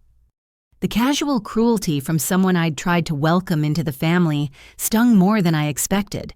Marcus had painted me as simple-minded to his new wife, ensuring she'd never see me as anything more than the family charity case. "If you'll excuse me," I said, "I should find my parents." "Of course," Hartwell said. "But Casey, if you ever want to discuss your future, I'm always interested in helping family, even extended family who've lost their way." I walked away feeling his eyes on my back, knowing he'd just threatened me in front of witnesses who'd never recognize it as such. My phone showed 15 minutes until extraction. I needed to start making my exits. I found my mother near the dessert table chatting with her book club friends. She excused herself when she saw my expression. "What's wrong?" she asked immediately. "Nothing. I just need to head out soon. Work called." "Oh, honey, can't they manage one night without you?" If only she knew they'd been managing without Casey Morrison for 2 years. The woman checking badges was a ghost, a carefully crafted fiction. "Big inspection tomorrow." I lied. "I need to prep some things." She hugged me tightly. "Drive safe. Text me when you get home." "I will," I promised, knowing I wouldn't. By the time she woke up tomorrow, her daughter would be all over the news. I looked for Marcus to say goodbye, but found him in the middle of another story about our childhood this time, regaling his groomsmen with the tale of how I'd tried to fingerprint the mailman because I was convinced he was a Russian spy. "She actually made a case file," he laughed, "with photos and everything. Poor Mr. Henderson thought we had the world's weirdest kid." His friends roared with laughter while I stood in the shadows, remembering the truth he'd twisted. Mr. Henderson had been arrested 2 years later for mail theft and identity fraud. My 8-year-old instincts had been dead on, but in Marcus's version, I was just a weird kid playing games. I turned to leave without saying goodbye, but nearly collided with Tommy Brightwater. My father's former partner stood too close, whiskey heavy on his breath. "Leaving so soon?" he asked, his hand catching my elbow. "Work," I said, trying to step around him. "Always dedicated, Casey." His grip tightened. "You know, I've been thinking. You see everything at Stratton, don't you? All those late nights walking those empty halls." "I should go." I tried to pull away, but he held firm. "Your daddy never appreciated what you could have been," he said, his voice dropping. "Smart girl like you wasted on badge checking. Other people would value those skills. Pay proper money for them." "Let go of me, Uncle Tommy." "Think about it." He pressed something into my hand, a business card. "Call that number if you want to triple your salary. All you have to do is share a few harmless observations. Nothing illegal, just information." He released me and melted back into the crowd before I could respond. The card in my hand had only a phone number, no name or business. But I recognized the format. It was a Brotherhood contact protocol, the same one Chen had given me earlier, but with a different number. They were tag-teaming me, approaching from multiple angles, each testing, to see if I could be turned. The financial pressure from Hartwell, the emotional manipulation from Tommy, the direct approach from Chen. They were desperate to get someone inside Stratton before tomorrow's attack. What they didn't know was that they already had someone inside. They had me. And in 10 minutes, I'd be leaving this wedding with enough intelligence to destroy their entire operation. I made my way toward the parking lot, noting the positions of Brotherhood operatives scattered throughout the reception. My count was up to 7, not including Hartwell and Tommy. Whatever happened tomorrow, they wanted witnesses here, who could testify they'd seen nothing suspicious, just a normal wedding celebration. That's when I spotted something that made my blood run cold. Emma, my cousin, who'd been drunkenly catching the bouquet earlier, was now stone sober and speaking rapidly into an earpiece near the service entrance. Her earlier intoxication had been an act. I thought back through the evening. Emma had been everywhere, floating between groups, asking questions, playing the harmless party girl. She'd had access to every conversation, every private moment. If she was Brotherhood... My phone buzzed. Martinez, abort extraction. Emma Morrison flagged as hostile asset. They know Phoenix is at wedding. Do not return to vehicle. Alternative extraction in progress. I stopped walking, my mind racing. Emma was my cousin. We'd grown up together, shared holidays, family vacations. How long had she been turned? What had she told them? A hand fell on my shoulder. Uncle Robert stood behind me, no trace of his earlier drunkenness. "Walk with me," he said quietly. "Now." I had no choice but to comply. He guided me away from the parking lot toward the service area of the country club. "I know what you are," he said conversationally. "Have known for about a year. The way you move, the way you watch people. You're not security, Casey. You're a hunter." "Uncle Robert." "Shut up and listen. Emma's been feeding them information for 6 months. Money troubles, bad divorce, they found her weakness and exploited it. She thinks she's just selling gossip about family members. Doesn't know she's helping terrorists." We reached a service door. He produced a key card and swiped us through. "How do you—" "Because I'm not really retired," he said. "FBI Counterterrorism Division. Have been since I left the force. Your dad never forgave me for going federal, but that's beside the point. Your extraction's been compromised. Emma told them about your car, your patterns. They're waiting." He led me through a service corridor to a loading dock where a catering van waited, engine running. "Martinez is 3 blocks north," Robert continued. "This van will get you there. And Casey, after tomorrow, when the truth comes out, your father's going to have to face what he's been blind to. Be patient with him. It's hard for a man to realize he's been wrong about everything. Does he know about you?" Robert smiled sadly. "No more than he knows about you. We're both ghosts in this family playing roles that keep them safe. Get going. You've got work to do." I climbed into the van, looking back at the uncle I'd never really known. "Thank you." "Don't thank me yet. Emma's not the only family member who's been compromised. Watch your 6 Phoenix. The Brotherhood has roots in places you haven't imagined." The van pulled away, leaving me with more questions than answers. As we drove through the night toward extraction, I thought about my family back at the reception. Dad telling stories about my failures. Marcus painting me as a joke. Jennifer dismissing me as simple. Emma betraying us all for money. In 12 hours, they'd all know the truth. But would it change anything? Or would I still be the disappointment, just one who'd lied to them for 2 years? My phone buzzed one last time. A message from an unknown number, but I recognized the code. Michael Park had made it to safety. "Tell my daughter I was one of the good guys," the message read. "And tell yours the same." I deleted the message and closed my eyes, letting the van carry me toward whatever came next. The wedding was over. The real celebration would come at dawn if we survived it. Family emergency. I told the coat check girl, grabbing my wrap with hands that barely trembled. "Food poisoning, several guests, very unfortunate." She nodded sympathetically while I typed a quick message to Marcus. "Not feeling well. Think it was the shrimp. Give Jennifer my love. Sorry to leave early." My phone immediately lit up with responses I didn't have time to read. 10 minutes until extraction, and thanks to Uncle Robert's warning, I knew my original exit route was compromised. Emma had probably already reported my departure patterns to her handlers. I slipped out through the service entrance Robert had shown me, avoiding the main parking lot where Brotherhood operatives would be waiting. My modest Honda sat there like bait in a trap, probably already rigged with a tracker or worse. Instead, I made my way to the overflow lot where staff vehicles were parked. A catering van had keys tucked above the visor standard practice for events where multiple drivers might need access. I'd noticed it during my security assessment when I'd arrived, a habit that never switched off even at family gatherings.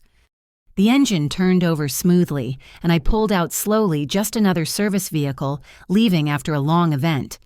In my rearview mirror, I caught a glimpse of two men converging on my Honda, their body language aggressive when they found it empty. Phoenix, departing via alternative route. I spoke into my secure phone once I'd cleared the country club grounds. Primary vehicle compromised, en route to rally point. Copy Phoenix. Martinez's voice crackled through. Team is standing by. Be advised, local law enforcement reported suspicious activity near your apartment. Do not return home. Home. A studio apartment carefully decorated to seem lived in, but containing nothing of real value. Everything that mattered was in a safe house the Brotherhood didn't know about. Still, the violation stung. They'd been watching me closer than we'd realized. I drove carefully, taking a circuitous route to ensure I wasn't followed. The bridesmaid dress was impractical for what came next, but I'd planned for that. 3 blocks from the rally point, I pulled into an all-night gym where I maintained a membership specifically for moments like this.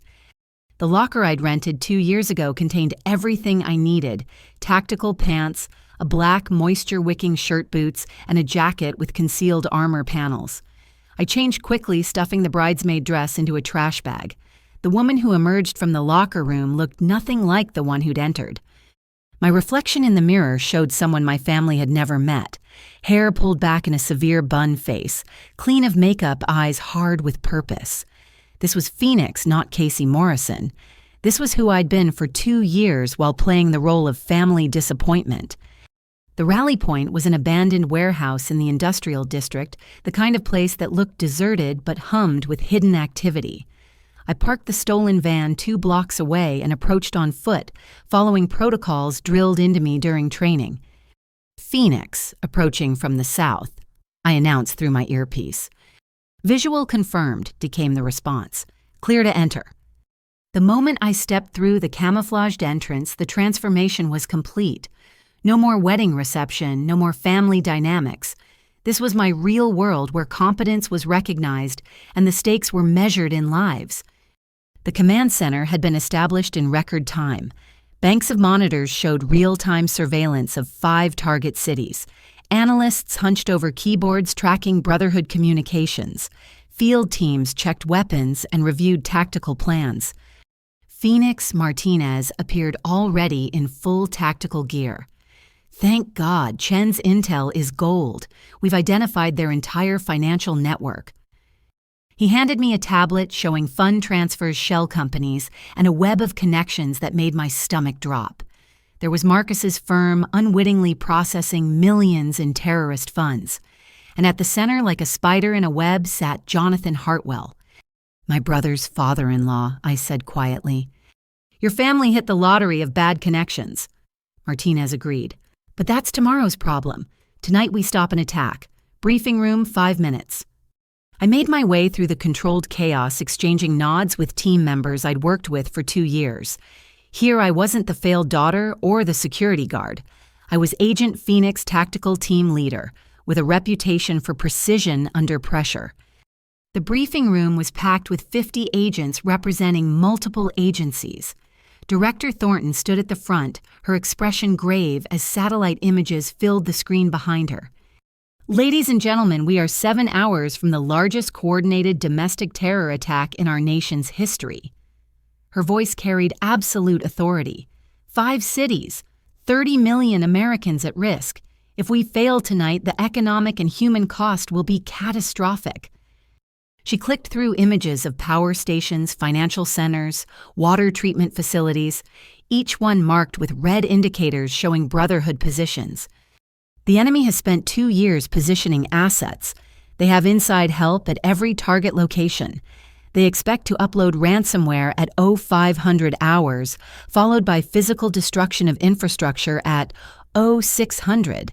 They plan to blame foreign actors spurring military retaliation while they profit from the chaos. My tablet chimed with new intelligence. The data from Chen's SD card had been fully analyzed. I raised my hand. Director New Intel suggests a modification to their timeline. They know we're moving. Chen's extraction spooked them. They might accelerate. How reliable? Source was inside their financial division for 3 years. Died getting us this intelligence. I didn't mention it was at my brother's wedding. I'd stake my life on it. Thornton nodded. Then we accelerate too. Original timeline had us moving at 0400. We go at 0300 instead. 1 hour to final prep. The room erupted into controlled activity as team leaders grabbed their packets. I found mine marked Team Alpha Stratton Industries. My home turf for 2 years where I'd walked every hallway, memorized every security protocol, identified every weakness. Phoenix. Agent Sarah Liu from Cyber approached. You know Stratton better than anyone. Their plan involves overriding safety protocols on the power grid management systems. If they succeed, 3 states go dark. I finished. Hospitals, schools, everything in January. People will freeze to death. Can you get us to the server room without triggering their early warning systems? I thought about the building I'd patrolled for 2 years, the hidden routes I'd mapped, the security flaws I'd documented. I can get you anywhere in that building with my eyes closed. Good. You're leading the cyber team insertion while tactical takes the main floors. She paused. Phoenix, your supervisor, the real David Chen, already extracted, I said, thinking of Michael Park's sacrifice. He's safe. She nodded, relief flickering across her features. Small miracles. Gear up. We roll in 40 minutes. I made my way to the equipment room where tactical gear was being distributed like a well-oiled machine. Body armor, communications equipment, weapons, each piece familiar from countless training sessions, but carrying new weight, knowing this was real. Ma'am. A young agent approached nervously. I'm Thompson. This is my first major op. Any advice? I looked at him, barely older than Marcus, eager to prove himself. Trust your training. Watch your 6. And remember, the people we're stopping tonight think they're patriots. They believe their cause is just. That makes them more dangerous than common criminals. Yes, ma'am, thank you. As he hurried off, I thought about Tommy Brightwater, who'd bounced me on his knee as a child, about Emma, who'd shared my dorm room freshman year, about the caterer who'd tried to assassinate a federal agent at a wedding. The Brotherhood didn't recruit monsters. They recruited ordinary people and convinced them monstrous acts were patriotic. My secure phone buzzed with a message from an unknown number. I almost deleted it, then recognized the code Robert had taught me 20 years ago when he was still Uncle Bobby the cop, showing his niece basic safety signals. Package secured. Your mother knows something's wrong. Maintaining cover, but prepared. Watch for secondary devices at Stratton. R. I deleted the message, grateful for an uncle I'd never truly known, but who'd been watching over me all along. How many other secrets did my family hide? How many other ghosts walked among us at Sunday dinners and holiday gatherings? Phoenix, Martinez called out. Attorney General wants a word. I found the secure communication station where Attorney General Patricia Hughes waited on encrypted video. I'd briefed her twice before, but never on an operation of this magnitude. Agent Morrison. She began without preamble. I've reviewed your assessments. You've been under for 2 years, maintaining a cover that would break most agents. Are you prepared for what comes next? Ma'am. When this is over, win or lose, your cover is blown. Your family will know everything. The media will dig into every aspect of your life. Casey Morrison. The security guard ceases to exist. Are you prepared for that? I thought about my father's toast, wishing for children who made him proud every single day. About Marcus painting me as a failure to his new in-laws. About 2 years of condescension and pity from people I loved. I've been prepared since the day I took this assignment, ma'am. Good. Because what you've built, the intelligence you've gathered, it's the only reason we have a chance tonight. Whatever happens, know that your country is grateful. The connection ended, leaving me with the weight of her words. Gratitude from your country was cold comfort when your family saw you as a disappointment, but it was what I'd chosen. Duty over recognition. Service over understanding. 30 minutes, someone called out. Final equipment check. I returned to my gear, methodically checking each piece.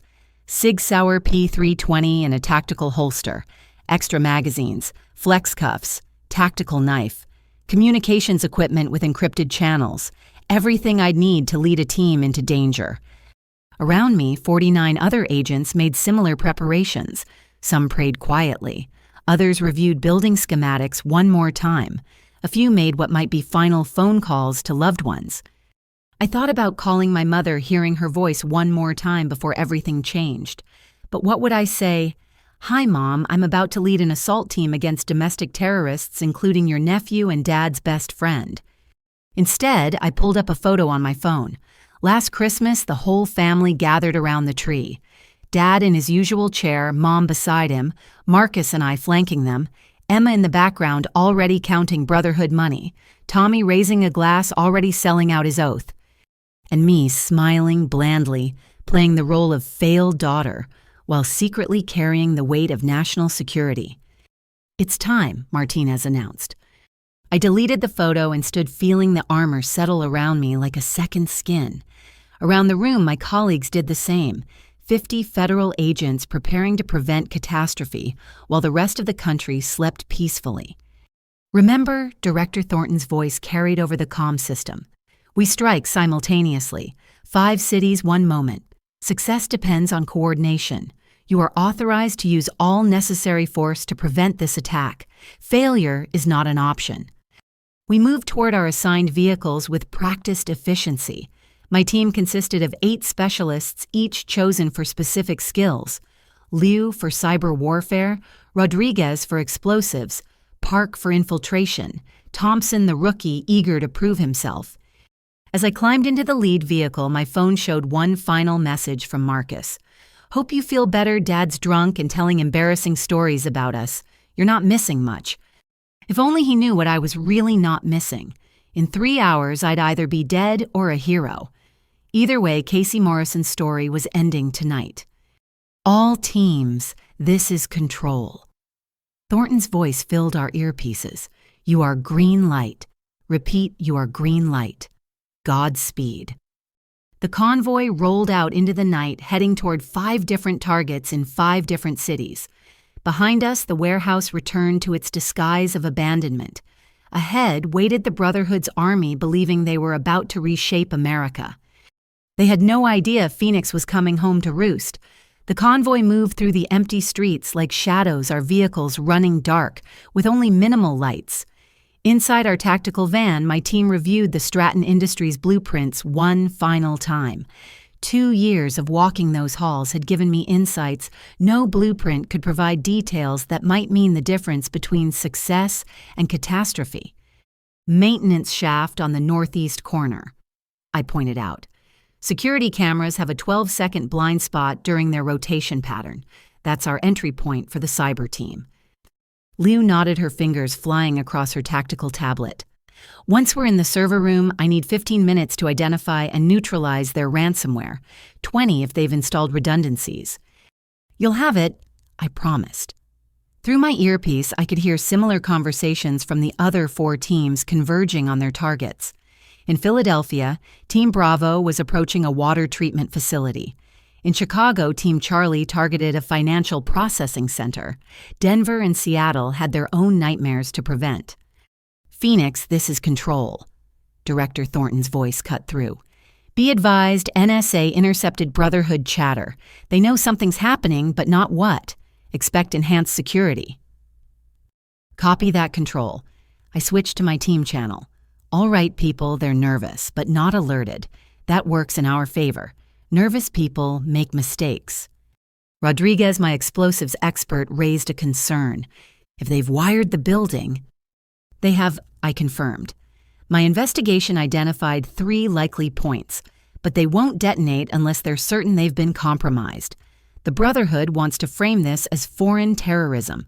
Remember, a building that explodes while their people are inside doesn't fit that narrative. Unless they're planning to die as martyrs, Thompson suggested quietly. The van fell silent. It was a possibility we'd all considered but not voiced. True believers didn't always follow logical patterns. Then we don't give them time to make that choice, I said firmly. We hit fast, hard, and decisive. By the time they realize what's happening, it'll be over. My phone buzzed with an encrypted message from Martinez, leading Team Delta to the Seattle target.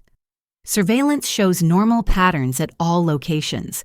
Either they're very good or very oblivious. I thought about David Chen, the financial architect who'd attended my brother's wedding just hours ago, confident in his plans. About Tommy Brightwater, who'd tried to recruit me between champagne toasts. They weren't oblivious. They were arrogant, convinced their inside information and careful planning made them untouchable. 2 minutes to staging area, our driver announced. I keyed my radio to address the other team converging on Stratton. All units, this is Phoenix. Remember, we have employees inside who think they're working for America. They've been lied to, manipulated. If possible, we take them alive. They're victims too. Roger that, Phoenix, came the response from Captain Walsh, leading the main tactical team. Rules of engagement understood. Non-lethal unless directly threatened. The van pulled into an abandoned parking structure 3 blocks from Stratton Industries. From here, we'd approach on foot using the urban landscape I'd memorized during countless late-night patrols. Gear check, I ordered, and my team ran through final preparations.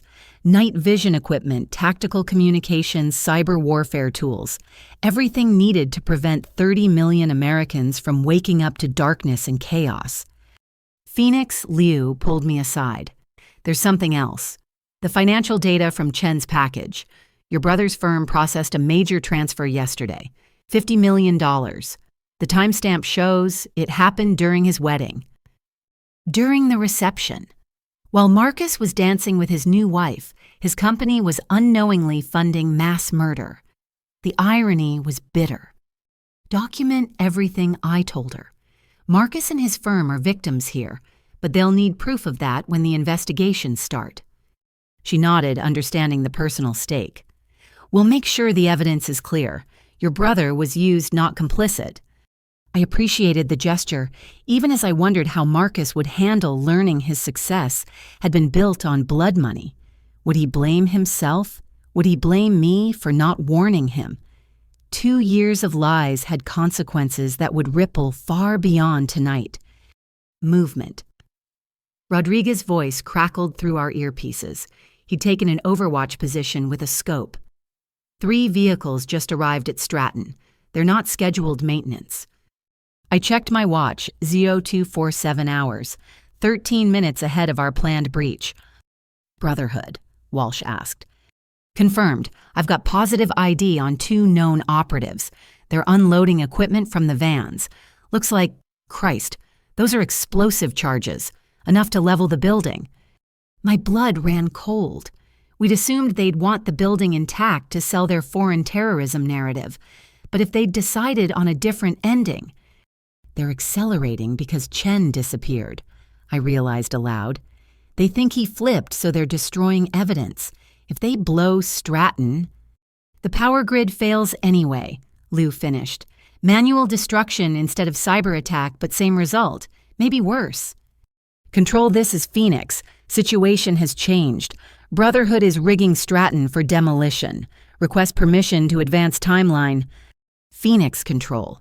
You are authorized. All teams, timeline advanced. Execute, execute, execute. The calm professionalism in Thornton's voice belied the chaos this caused.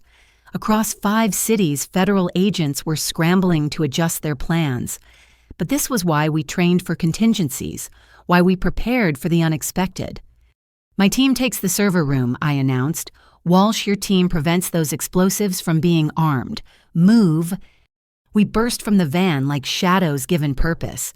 The 3-block approach that should have taken 10 careful minutes was covered in 3.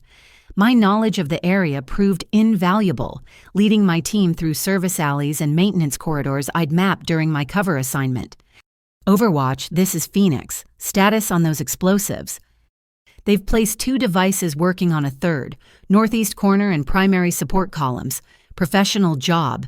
These aren't amateurs. No, they weren't. The Brotherhood had recruited former military discharged cops, disillusioned veterans, people with skills and grievances convinced that destroying America was the only way to save it. We reached the maintenance access I'd identified. As predicted, the security camera was mid-rotation, giving us our window. I quickly entered the code I'd memorized, blessing the laziness of Stratton's security chief, who hadn't changed it in 18 months. "We're in," I whispered. "Lou Thompson Park with me to the servers. Rodriguez help Walsh's team with those explosives. Everyone else secure our exit route." The maintenance shaft was cramped and dark, but I'd crawled through it dozens of times during my reconnaissance. What looked like routine security checks had really been preparation for tonight. Every vent memorized, every access point cataloged. "Phoenix, Walsh. We're in position, but shit. They've got the main lobby. Count 12 hostiles all armed. They're not here to plant bombs and leave. They're making a stand." A firefight would alert every Brotherhood cell in the city. Our simultaneous strikes depended on surprise.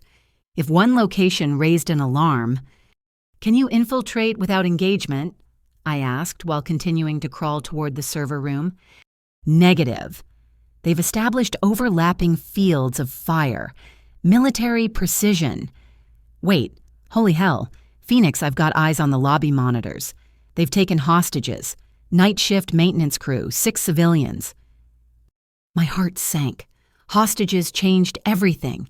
We couldn't use gas, couldn't risk crossfire. The Brotherhood had adapted their plan brilliantly, using innocent lives as shields. "Control Phoenix. We have a hostage situation at Stratton. 6 civilians. Request crisis negotiation team." "Negative Phoenix. No time. Other sites are breaching now. You're on your own." On our own. 6 innocent people whose only crime was working the night shift to feed their families. People I'd probably passed in the halls, shared elevator rides with, nodded to during my patrols. Now their lives depended on decisions I made in the next few minutes. "Lou," I said quietly. "Change of plans. Can you trigger a localized power failure? Just the lobby. I'd need access to the building's power management system, not just the servers." "I know where that is. Thompson, you're with Lou to the servers. Park, you're with me." We reached a junction in the maintenance system. I pointed Lou and Thompson toward the server room, then led Park in the opposite direction. The power management system was in the basement, protected by security I'd tested dozens of times while building my mental map of vulnerabilities. "Phoenix, we're running out of time," Walsh reported. "They're almost finished with the explosives. And wait, I recognize one of the hostiles. It's Brightwater. Tommy Brightwater is leading the lobby team. My father's best friend, the man who taught me to ride a bike, now holding innocent people at gunpoint ready to murder them for his cause. The betrayal cut deep, but I pushed emotion aside. There'd be time for that later, if we survived. "Copy. Park, we need to move faster." We dropped from the maintenance shaft into a utility corridor. 2 years of memorizing guard rotations told me we had 90 seconds before the next patrol. But when we rounded the corner, those patterns meant nothing. A Brotherhood operative stood guard at the power control room, assault rifle casual in his hands. I recognized him from surveillance photos. Marcus Webb, former Army Ranger discharged for excessive force in Afghanistan. Now he'd brought his war home. Park looked at me, hand moving to his weapon. A gunshot here would echo through the building, alerting everyone. But Webb was between us and our objective, and the clock was ticking toward catastrophe. I made a decision that would have horrified my father, but came naturally to Phoenix. Stepping into the open, I affected the slightly confused expression of Casey Morrison, night shift security guard. "Excuse me," I said, letting my voice carry a nervous tremor. "I'm supposed to check this sector, but I think I'm lost. This is my first week on nights, and..." Webb turned assault rifle swinging toward me. His finger tensed on the trigger as he processed the threat. A security guard in the wrong place at the wrong time. Behind him, Park moved like smoke. "You shouldn't be here," Webb growled. "This area is restricted." "I'm sorry, I have the worst sense of direction. My supervisor is going to kill me. I'm supposed to be checking the server room, but somehow I ended up—" I babbled on, playing the harmless incompetent, while Park closed the distance. Webb's expression shifted from suspicion to contempt. Another useless rent-a-cop, too stupid to be a threat. He started to key his radio, probably to report a minor complication. Park struck with surgical precision. A blood choke perfectly applied, cutting off circulation to Webb's brain without crushing his windpipe. The big man fought for 3 seconds before going limp. We caught him before he hit the ground, easing him down silently. "Nice performance," Park whispered. "Almost believed it myself." 2 years of practice," I replied, already moving to the power control panel. My fingers flew across the controls, isolating the lobby's electrical grid from the rest of the building. "Lou, you've got 60 seconds before I cut lobby power. Walsh, on my mark, you go in dark." "Phoenix, what about the explosives?" Rodriguez's voice was tense. "I'm looking at the charges. These are sophisticated with redundant triggers. If I cut the wrong wire—" "Trust your training," I said, even as my hands continued their work. "You're the best EOD specialist I know." "No pressure," he muttered. I found the circuit I needed and took a breath. 6 hostages, 12 Brotherhood operatives, explosives that could kill thousands, and somewhere in that lobby my father's best friend had chosen terrorism over every oath he'd ever taken. "All teams, this is Phoenix. Breach in 5, 4, 3, 2, mark." I killed the power. The building plunged into darkness just as our night vision-equipped team struck. Through my earpiece, I heard the coordinated assault flash bang grenades, shouted commands, the controlled chaos of tactical entry. "Server room secured," Lou reported. "Beginning countermeasures. Their ransomware is sophisticated, but got it. Neutralizing now." 2 explosives diffused, Rodriguez announced. "Working on the 3rd. This one's trickier, different design." "Lobby hostile down. Hostile down. I need medics for the hostages." Walsh's team was in the thick of it. I raced back through the corridors, Park covering our 6. We needed to reach the lobby to help secure the scene. But as we rounded the final corner, the emergency lighting kicked in, bathing everything in red. There, standing in the corridor like a ghost from my past, was Tommy Brightwater. His tactical gear was splattered with blood, his face twisted with rage and betrayal. "Casey—" He stared at me in shock, processing my tactical gear. The weapon in my hands, the federal agent where his friend's disappointment daughter should be. "What? No, you're just a security guard." Richard said, "Drop the weapon, Tommy." I commanded my Sig Sauer, trained on center mass. "You're Phoenix," he breathed. "The inside source. We've been hunting you for months, and you were—" Christ. Richard's failure daughter, playing us all. "Last warning, drop the weapon." His face cycled through emotions, shock, rage, and finally a bitter acceptance. He never knew. Did he? Richard spent 2 years mocking his own daughter while she was— This is perfect. The great Chief Morrison blind to what was right in front of him. "The weapon, Tommy, now." "You know what the best part is?" He smiled coldly. "When this comes out, when he learns his little girl has been lying to him, it'll destroy him. His pride, his reputation, everything. You've humiliated him worse than the Brotherhood ever could." His hand twitched toward his rifle. "Don't," I shouted. "I won't go to prison," he said simply. "And Richard needs to know his daughter killed his best friend. That's my gift to him." He raised his weapon. I fired twice, center mass. The pattern my father had taught me at 8 years old, refined by federal training into instinct. Tommy Brightwater crumpled to the floor, his blood spreading across linoleum I'd walked 1,000 times. His eyes found mine one last time. "Tell Richard." He coughed blood frothing his lips. "Tell him we're not the enemy. We were trying to save America from people like you." "No," I said, quietly kneeling beside the man who'd been family. "You were trying to murder 30 million Americans. That's not salvation, that's genocide." He died with my father's name on his lips. "Phoenix lobby secure." Walsh's voice cut through. "All hostiles down or in custody. Hostages are traumatized but unharmed." "Final explosive diffused," Rodriguez added. "Building is safe." I stood slowly looking down at Tommy Brightwater's body. Somewhere in this city, my father was probably sleeping off too much wedding scotch, unaware that his best friend had died a terrorist and his daughter had pulled the trigger. Control this is Phoenix. Stratton Industries secured. Brotherhood cell neutralized. 6 civilian hostages rescued. Confirming server room Sawin. Ransomware neutralized, Lou reported. Power grid is safe. Financial records secured, including evidence of money laundering through Morrison Financial Group. Morrison Financial Group, Marcus's company.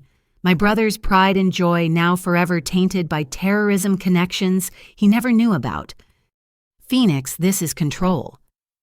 Director Thornton's voice carried satisfaction and exhaustion. All 5 sites report success. The attack has been prevented. Casualties minimal. Outstanding work, all teams. Around me, federal agents were processing suspects, collecting evidence, beginning the massive task of documenting the scene. In a few hours, news vans would crowd the parking lot. Reporters would demand answers. The Brotherhood's plan had failed, but the aftermath was just beginning. Phoenix Park appeared at my elbow. "You okay?" I looked at him, then back at Tommy's body. I knew him my whole life. He taught me to fish, came to every birthday until I joined the agency. How do you reconcile that with this? "You don't," Park said simply. "You just accept that people are complicated and sometimes they choose wrong. Come on, dawn's coming." He was right. Through the lobby's shattered windows, I could see the first hints of light on the horizon. Dawn. When the Brotherhood had planned for America to wake up to darkness, we'd given them light instead. My phone buzzed. A text from Marcus. "Hey sis, hope you're feeling better. Crazy night at the wedding after you left. Some drama with catering staff and Uncle Rob got super drunk. Dad and Uncle Tommy disappeared for hours. Anyway, Jennifer and I are heading to the airport for our honeymoon. Love you." If only he knew what drama had really unfolded. If only he knew where Dad's best friend had disappeared to. But he'd learn soon enough. They all would. "Agent Morrison," a crime scene tech approached. "We need your statement about the shooting." "Of course," I said, taking one last look at the man who'd chosen hatred over family. "Let's do this by the book. Tommy would have wanted that, the old Tommy anyway." As I followed the tech away from the body, Lou intercepted me. "Phoenix, there's something else. The financial records show Jennifer's father, Hartwell, was the money man. He funded this entire operation. My brother was on his way to a honeymoon with a woman whose father had tried to destroy America. The complications were multiplying by the minute. Document everything," I ordered. "Every connection, every transaction. When this goes public, it's going to be a nightmare," Lou finished. "For a lot of families, including yours." Yes, it was. But as I looked around at the prevented catastrophe at the hostages being treated by medics at the city that would wake up to functioning power and water and financial systems, I knew it was worth it. My family's comfort wasn't worth 30 million lives. Ma'am Thompson approached his rookie nervousness replaced by combat-tested confidence. "What happens now?" I checked my watch. 0612 hours. In 12 hours, I'd gone from bridesmaid to terrorist hunter to killer. In the next 12, I'd have to face the consequences of 2 years of lies. "Now we process the scene file, our reports, and prepare for the media storm," I told him.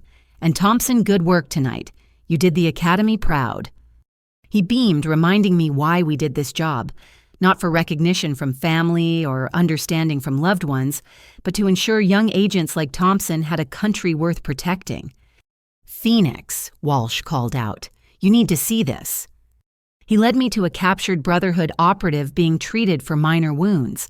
I recognized him as one of Chen's financial advisors, a man who'd probably processed millions in terror funds. He wants to make a deal, Walsh explained. Says he has information about other cells, but he'll only talk to Phoenix. I approached the man who looked up with desperate eyes. You're Phoenix the ghost who haunted our operations. I am. They said you were a legend, a story to scare recruits. He laughed bitterly. Casey Morrison. We looked right at you for 2 years and never saw it. Your cover was perfect. The information I prompted, not interested in compliments from terrorists. There are 3 other cells, smaller, but positioned for revenge attacks if we failed here. He met my eyes. I'll tell you everything, but I want immunity. I was just moving money. I never hurt anyone. You funded mass murder, I corrected. That's not innocent, but talk to the Attorney General's office. They'll decide what deal you deserve. As Walsh led him away, I realized our night wasn't over. 3 more cells to root out more lives to save. The Brotherhood was like a hydra, and we'd only cut off one head. My secure phone rang. Director Thornton. Outstanding work, Phoenix. But I need you to prepare for Phase 2. In 3 hours, we go public with the operation. Your identity will be protected initially, but given the family connections, it won't stay secret long, I finished. I understand, Director. Do you? Your father is a respected former police chief. Your brother runs a financial firm now tied to terrorism. There will be investigations, media scrutiny, public judgment. Your family will be at the center of a firestorm. I thought about Dad at the wedding dismissing me to his friends. Marcus painting me as a failure. Jennifer's casual cruelty. They judged me for 2 years. Now the world would judge them. They'll survive, I said. Just like the 30 million people who'll have power this morning because we did our jobs. Spoken like a true agent. Get some rest if you can. The real storm starts at 9 a.m. She hung up, leaving me standing in the ruins of what had almost been a massacre. Around me, crime scene tape was going up. Evidence was being cataloged, the machinery of justice grinding into motion. Outside, full dawn had arrived. The city was waking up, people heading to work, children to school, all oblivious to how close they'd come to disaster. That ignorance was our gift. To them, the blessing of normal life that we'd killed to protect. Phoenix, Lou called out. I've isolated the financial records regarding your brother's firm. Want me to flag them for special handling? I considered it. I could protect Marcus, minimize his firm's exposure, use my position to shield my family from the worst of what was coming. It would be easy to justify. He was innocent after all, just a pawn in Hartwell's game. No, I decided. Process them like any other evidence. My family gets no special treatment. That's not who we are. Lou nodded approvingly. For what it's worth, I think you made the right choice, both tonight and 2 years ago. As she walked away, I allowed myself a moment of pure exhaustion. In 3 hours, the press conference would begin. My face would be hidden, my name redacted, but the truth would start its inevitable journey toward disclosure. Somewhere in the city, my mother was probably making breakfast. Dad was nursing a hangover. Marcus was boarding a plane with his new wife. None of them knew their world had already ended. The bomb that would destroy their comfortable assumptions wasn't made of C4 or wired to a timer. It was made of truth, and I'd lit the fuse myself. My phone buzzed one last time, a message from Uncle Robert. Saw the news alerts. Well done, Phoenix. When you're ready, I'll be here. Family is complicated, but it endures. Even this. I hoped he was right. But as I looked at Tommy Brightwater's blood on my hands, I wondered if some betrayals cut too deep to heal. In saving America, I destroyed my family's illusions. Time would tell if they'd forgive me for it.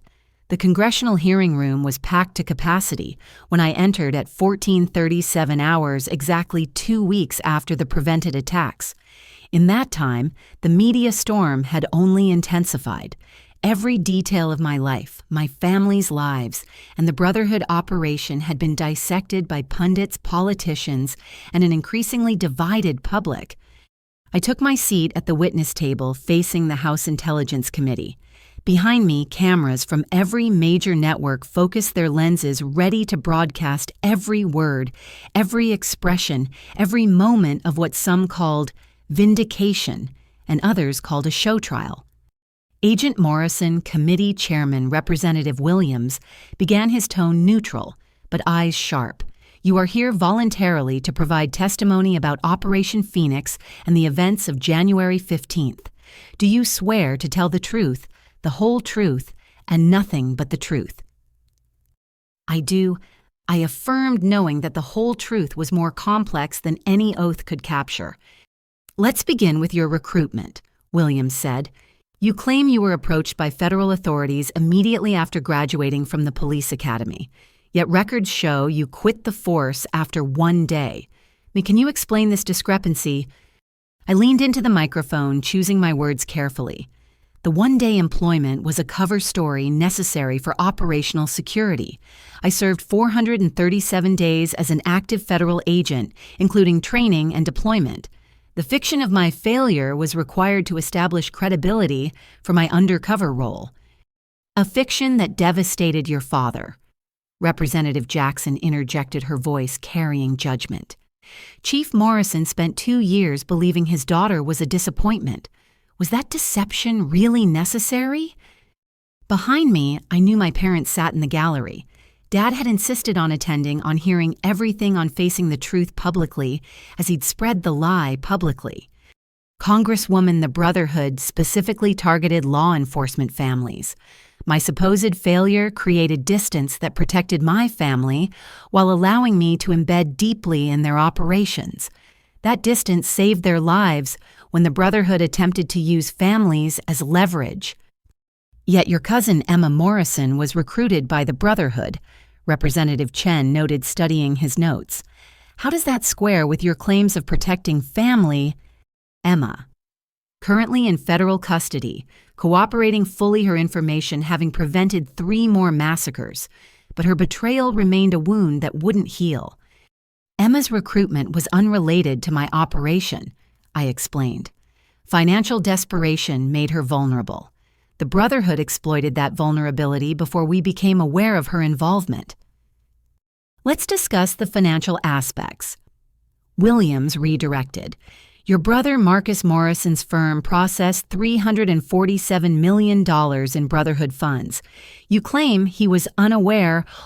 On the screens around the room, financial documents appeared. Marcus's signature on dozens of transactions, each one technically legitimate, collectively damning. His firm had survived barely, but his reputation was destroyed. He testified yesterday, maintaining his innocence while acknowledging his failure to detect the money laundering. My brother was deceived by sophisticated financial manipulation orchestrated by Jonathan Hartwell, his father-in-law. The transactions were structured to appear as legitimate infrastructure investments. Without the intelligence, we gathered, they would have remained undetected. Convenient, Jackson muttered. Your brother is innocent, your cousin was desperate, your father was protective. Everyone has an excuse except the dead. Congresswoman. I kept my voice level despite the provocation. Officer Thomas Brightwater can't testify about his motivations, she continued. You shot him during the operation.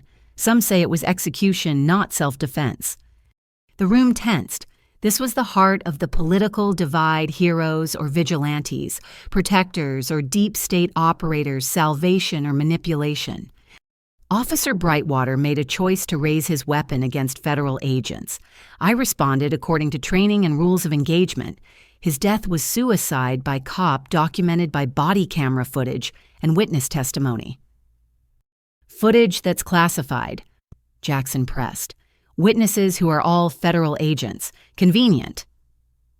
The footage is classified to protect ongoing operations, Director Thornton interjected from her seat behind me. Not to hide wrongdoing. Williams gavelled for order. Let's move to the cyber attacks. Agent Morrison, can you explain how 20 million Americans' financial data was exposed?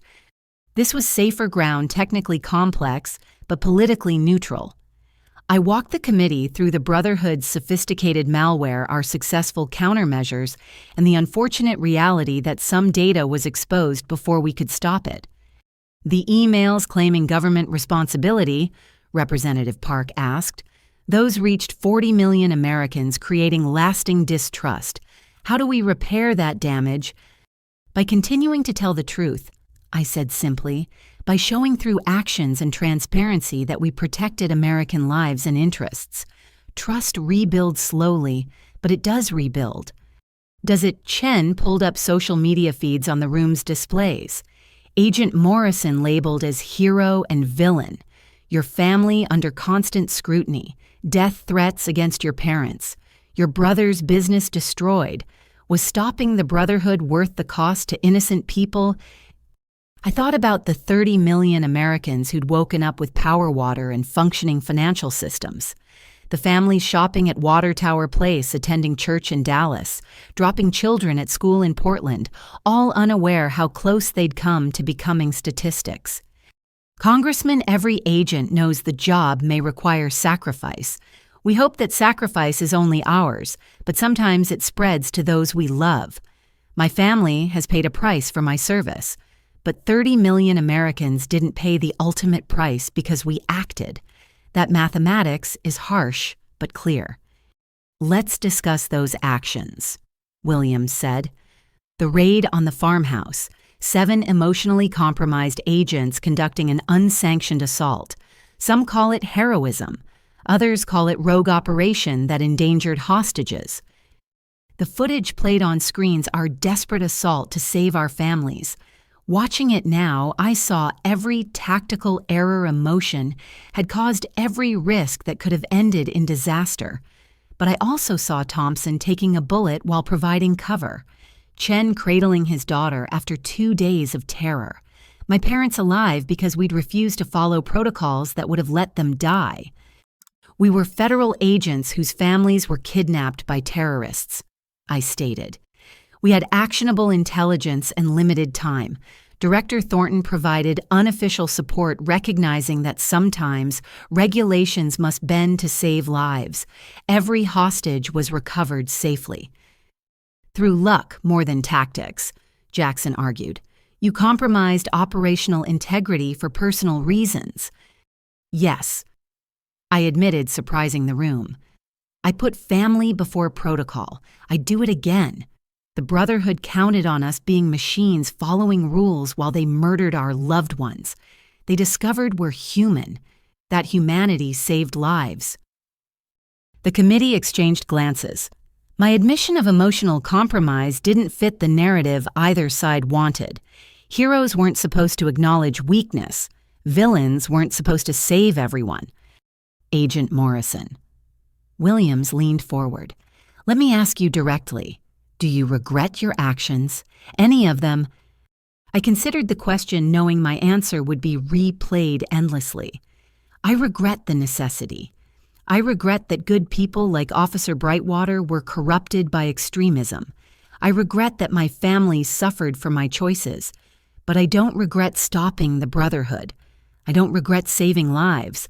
I don't regret serving my country even when that service required deception and caused pain.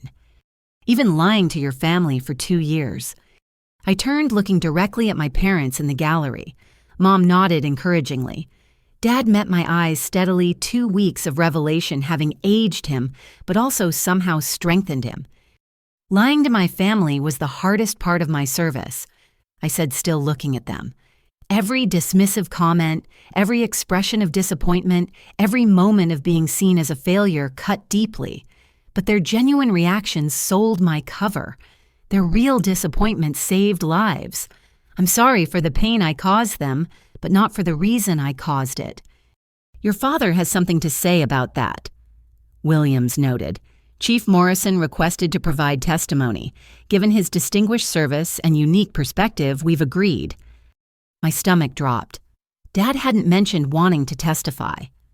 As he made his way to the witness table, I saw him clearly older, grayed by stress, but walking with purpose. Chief Morrison. Williams began after swearing him in. You've heard your daughter's testimony. What's your response?" Dad adjusted the microphone, his police training evident in his bearing despite retirement. "Mr. Chairman, I spent 30 years in law enforcement. I thought I understood sacrifice, duty, deception in service of justice. I was wrong." The room stilled, everyone leaning forward.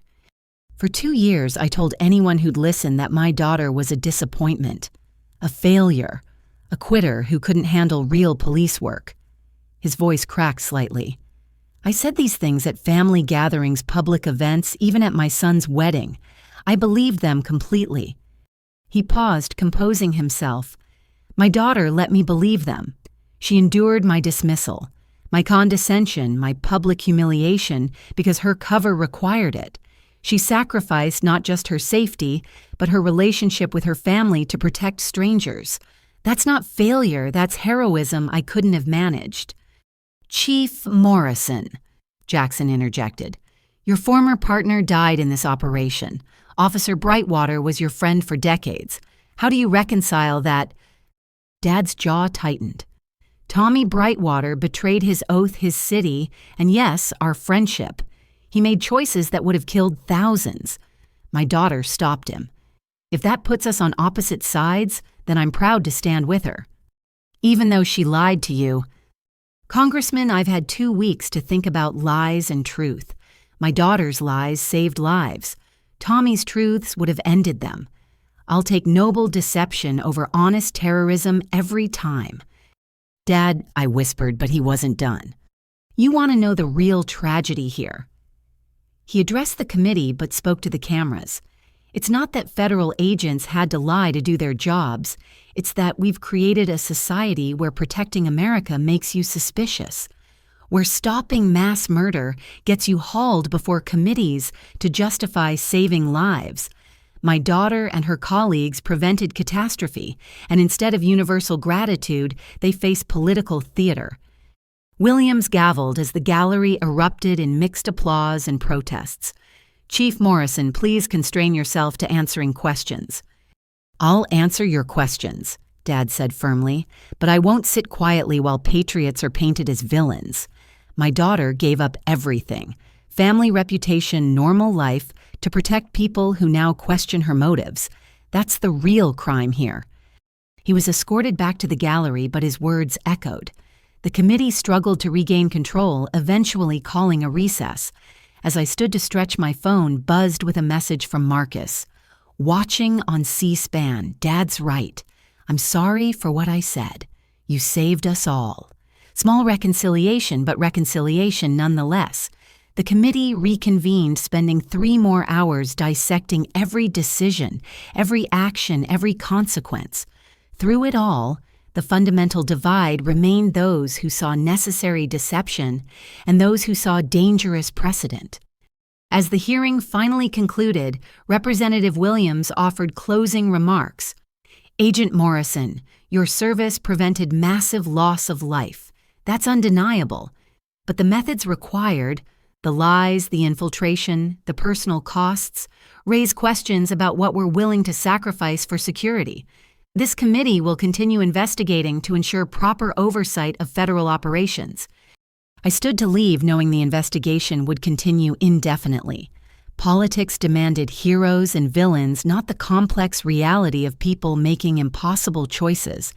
But as I passed the gallery, citizens I'd never met nodded respectfully. Some whispered, "Thank you." Others looked away unsure whether I represented salvation or threat. Outside the hearing room, media swarmed. Director Thornton and security created a pathway, but one reporter's question penetrated the chaos. "Agent Morrison, would you do it all again?" I paused, considering. 2 years of lies, family relationships shattered and slowly rebuilding, friends dead or imprisoned, public service rewarded with suspicion, but also 30 million Americans alive, infrastructure intact, children attending school safely, families shopping without fear. "Yes," I said simply, "every time." The answer would be debated, endlessly parsed for meaning used by both supporters and critics. But it was truth as close as I could come to it. In a world of dangerous lies and noble deceptions, sometimes that had to be enough. The text from Marcus came at 06:13 hours 3 weeks after the congressional hearing. Jennifer left. Lawyers say the marriage can be annulled given the circumstances. I don't blame you anymore, but I need you to know the cost. I stared at the message in my temporary apartment, the safe house I'd called home, since death threats made my actual residence uninhabitable. Through the window, D.C. sprawled in dawn light, a city I'd saved, but could no longer walk through freely. The cost. Marcus had no idea how thoroughly I'd cataloged it. Emma serving 5 to 10 in federal prison, Sophie in witness protection with their mother. Dad retired early after the department suggested his compromised judgment made continued service inadvisable. Mom anxiety medication to handle the photographers who still stalked their home. Me under investigation by 3 separate committees unable to work active cases, a hero to some and traitor to others. But that was just our family. Multiply it by every agent who'd participated, every family touched by the Brotherhood's web, every citizen whose financial data was exposed. The mathematics of salvation were written in ruined lives. My secure phone buzzed. Director Thornton, as always, straight to business. Priority briefing at 0800. New intelligence requires your expertise. Expertise. 2 years undercover had made me the foremost expert on domestic terror networks. The same knowledge that made me valuable also made me dangerous. Too much understanding of how easily loyalty could be corrupted, how thin the line between protector and threat. The federal building's security recognized me despite my disguises. Fame, or infamy, had destroyed any chance of future undercover work. Agent Phoenix was reduced to briefing rooms and analysis, forever barred from the field that had defined me. Phoenix. Thornton greeted me in the SEF. Thank you for coming. The secure room held familiar faces, Liu Park Chen, other survivors of Operation Phoenix. We'd become a brotherhood of our own, bonded by shared sacrifice and public scrutiny. What's the situation? I asked. Liu activated the displays. Brotherhood ideology didn't die with the failed attacks. New cells forming, learning from the original's mistakes. They're calling themselves the Phoenix Patriots. I almost laughed at the irony. My code name, appropriated by the enemy, turned into a rallying cry for extremism. How bad? 17 cells identified across 12 states. Smaller, decentralized, focused on propaganda over direct action. They're winning the information war we're losing. The screens filled with social media posts, forum discussions, encrypted communications. The Brotherhood's martyrdom narrative, spreading like wildfire patriots, framed by deep state families destroyed by government overreach heroes, imprisoned for defending America. They're recruiting from the exposed financial data, Chen added grimly, people whose information was leaked who lost money or reputation. The Brotherhood's final poison is creating its own antidote, victims becoming villains. Counter-narrative campaigns, I suggested. Ineffective, Park reported. Every official statement is seen as propaganda. The harder we push truth, the more they believe lies. Classic information warfare?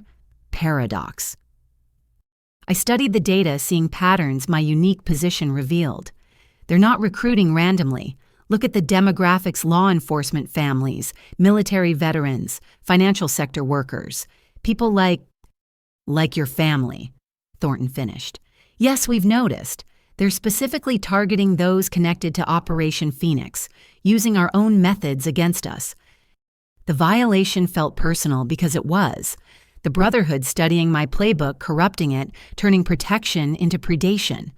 They'd learned that the best lies contain truth, that the deepest cuts came from trusted hands. There's more, Liu said quietly.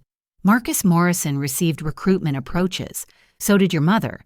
Your father had 3 separate contacts attempt to turn him. They're trying to flip Operation Phoenix families. My blood chilled. Are they safe? Under surveillance and protection, Thornton assured me. But Phoenix, this is why we need you. You understand their psychology, their methods. Help us prevent Phoenix Patriots from becoming what the Brotherhood was. The request should have been simple: apply my knowledge, save lives, protect America.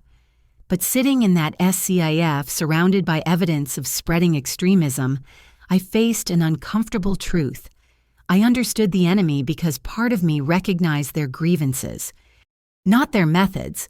Terrorism was inexcusable, but their fury at being dismissed, overlooked, told their concerns didn't matter. I'd lived that for 2 years as Casey Morrison's security guard.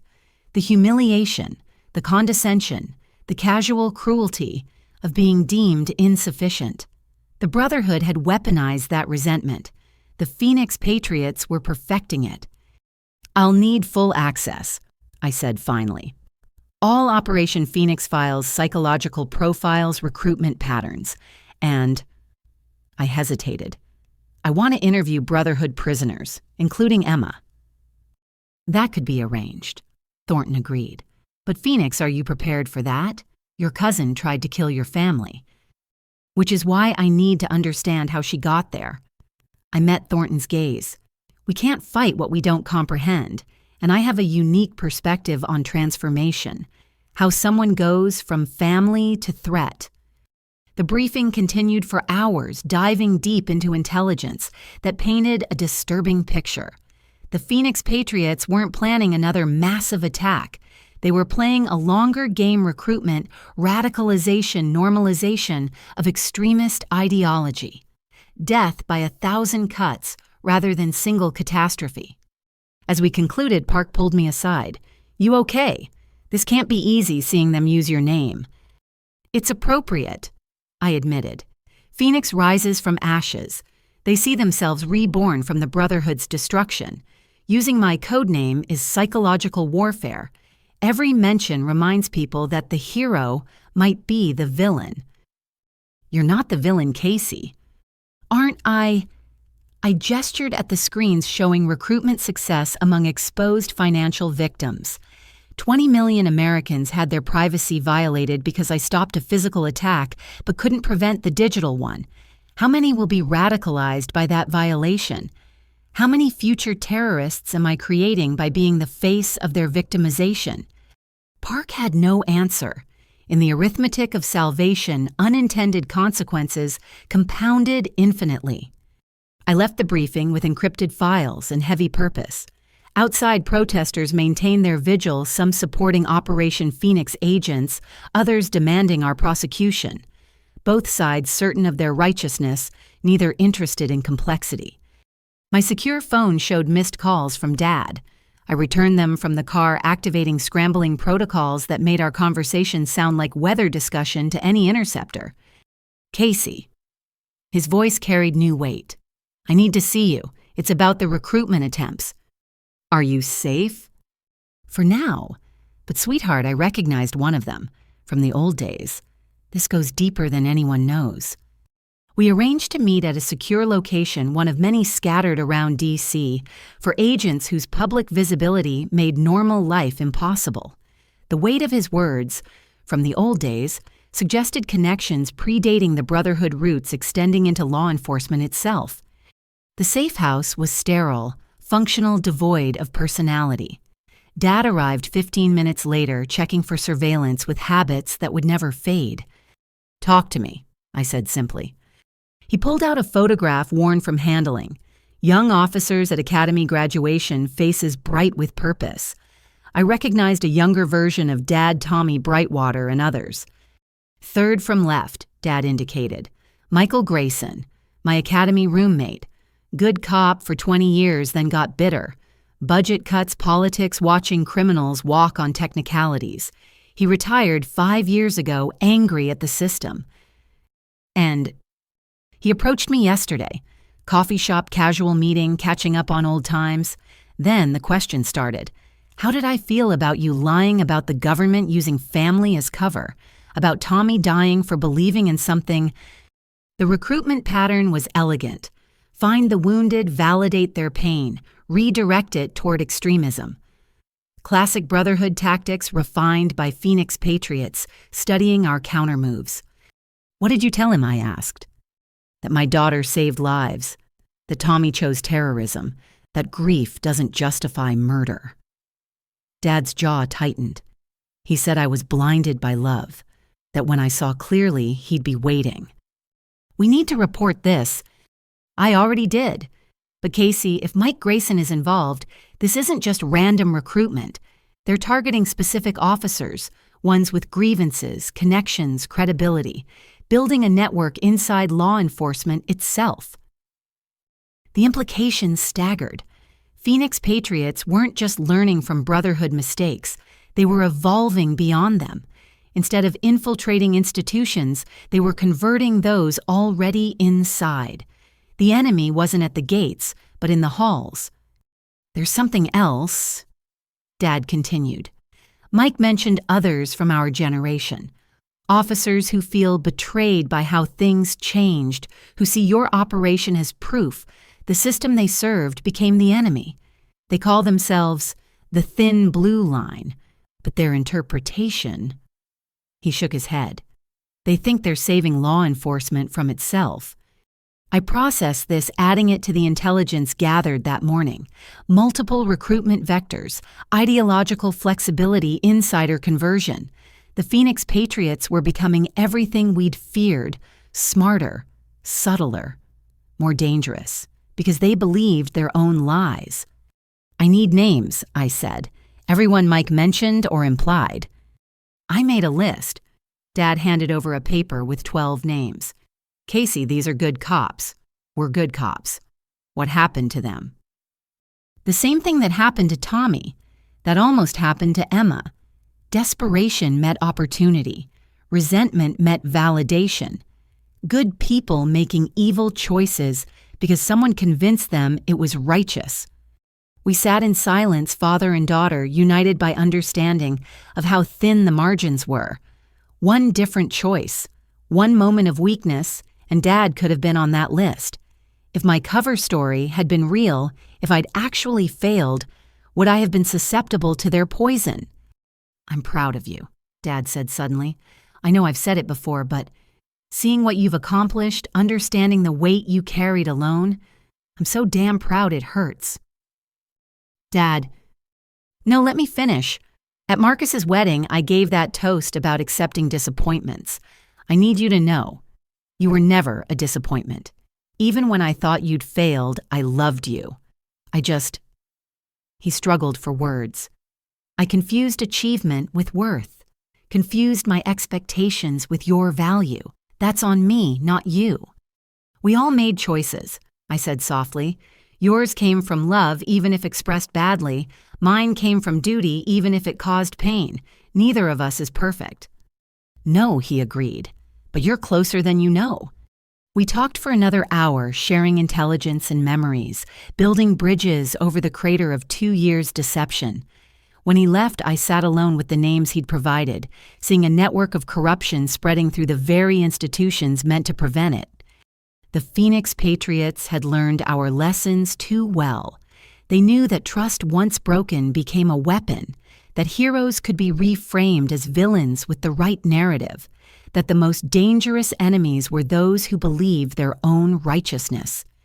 My phone buzzed with a message from an unknown number. The encryption pattern was familiar. Emma's lawyer forwarding a message from federal prison.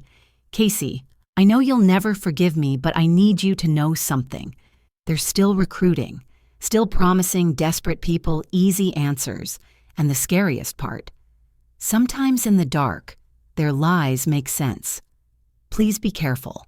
The next Phoenix might not rise to save anyone. I deleted the message but kept the warning.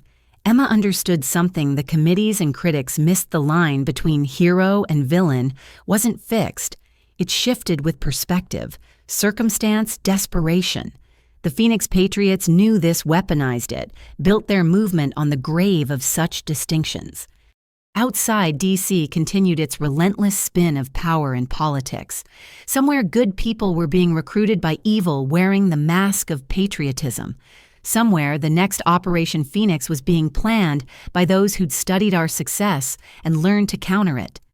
And somewhere in the space between salvation and damnation, Agent Phoenix sat with the weight of unintended consequences, knowing that every life saved created ripples that might drown others. The war wasn't over. It had evolved to become personal targeting, not infrastructure, but the human heart. The Phoenix Patriots rose from the Brotherhood's ashes, and I was both their inspiration and opposition. In saving America, I'd created its next threat. The mathematics of salvation had become recursive, each solution birthing new problems, each hero's journey creating tomorrow's villains. But I'd told Congress the truth, I'd do it again. Every time, especially knowing the cost. The Rayburn House Office Building's Committee Room 2154 had seen countless testimonies, but rarely one that commanded such complete attention. 6 months had passed since the Brotherhood attacks, and I sat once again at the witness table. This time, however, I wasn't alone. Beside me sat former Phoenix Patriots who'd abandoned extremism Brotherhood family members advocating for peace, and other Operation Phoenix agents ready to share their perspectives. Agent Morrison, Committee Chairman Williams, began his tone notably warmer than our first encounter. "You've requested this hearing to address what you call the path forward. Please elaborate." I leaned into the microphone, aware that every word would ripple through a nation still grappling with the aftermath. "Mr. Chairman, 6 months ago we prevented a catastrophic attack, but in doing so we created new wounds. Today I'm here to discuss healing." Behind me, the gallery held a cross-section of America Brotherhood victims, Phoenix Patriots who'd surrendered financial breach survivors, and my own family. The diversity of pain and hope in that room was staggering. "The Phoenix Patriots emerged from our success," I continued. "They studied our methods, exploited our mistakes, recruited from those we inadvertently hurt. Traditional counterterrorism won't stop them because they're not traditional terrorists. They're Americans who've lost faith in America." "Are you suggesting we negotiate with extremists?" Representative Jackson interjected, though her hostility had mellowed since our last encounter.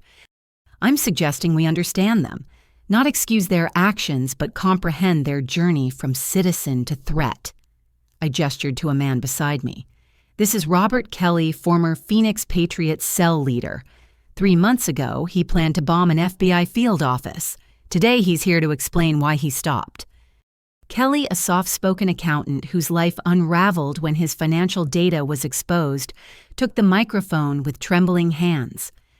"I lost everything in the breach: my business, my reputation, my family's savings. The Phoenix Patriots gave me someone to blame, a purpose for my anger. Agent Morrison," he glanced at me, "she didn't arrest me when she could have. She talked to me, showed me how my pain was being weaponized, made me realize I was becoming what I claimed to fight against." "How many like you are still out there?" Williams asked. "Thousands," Kelly admitted.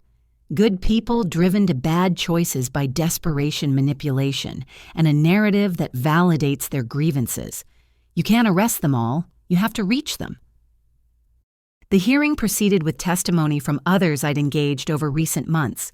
Former Brotherhood members who'd realized their ideology led only to destruction, financial victims who'd chosen recovery over revenge, even Emma via secure video link from federal prison sharing how desperation made her vulnerable to recruitment. "The pattern is consistent," I summarized after hours of testimony.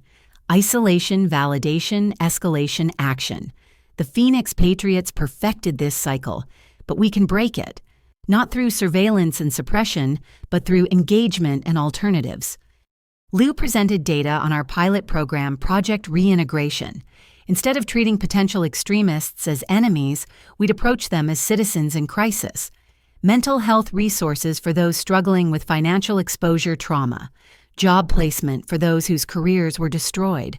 Most importantly, former extremists serving as counselors showing others the path back from radicalization. "Results speak for themselves," Lou reported. 73% reduction in Phoenix Patriot recruitment in pilot areas, 42 voluntary surrenders, 0 attacks in participating communities. "This sounds like you're rewarding terrorism," Jackson challenged. "We're preventing it," I corrected. "Every person we reach before they commit violence is a victory. Every family kept intact is a future secured. The Brotherhood taught us that ideology spreads through human connections. Project Reintegration uses those same connections for healing. The committee digested this as I introduced my next witness, Marcus Morrison, my brother whose journey from victim to advocate had been painful but powerful. 6 months ago, my life imploded. Marcus began, his voice steady, despite visible emotion. My firm's unwitting involvement in terror financing destroyed my reputation. My marriage ended. Everything I'd built crumbled. I had every reason to blame my sister, the government, the system. He paused, gathering himself. The Phoenix Patriots approached me, offered sympathy validation targets for my anger. For a moment, God help me, I listened. Then I remembered Casey risking everything to save strangers. I realized I had a choice: become another bitter victim or help prevent others' radicalization. Marcus now ran a foundation supporting businesses affected by the financial breach, providing resources and counseling to prevent economic desperation from becoming extremist recruitment opportunities. His testimony detailed success stories: companies saved families, stabilized potential radicals, redirected toward productive futures. Agent Morrison. Williams leaned forward. This is all admirable, but what about accountability? The Brotherhood committed horrific crimes. The Phoenix Patriots planned more. Can we really just forgive and forget? No one's suggesting that, I replied firmly. Justice matters. Tommy Brightwater died committing terrorism. That's accountability. Emma serves her sentence while helping us understand recruitment. That's justice with purpose. But for those still on the edge, still deciding whether to step into darkness, we need more than handcuffs. We need hope. Dad took the microphone next his testimony, perhaps the most powerful. The respected police chief who'd lost his best friend to extremism, his daughter to necessary deception, his career to public scandal. Yet here he stood advocating for understanding over vengeance. I spent 30 years believing in simple justice, he said.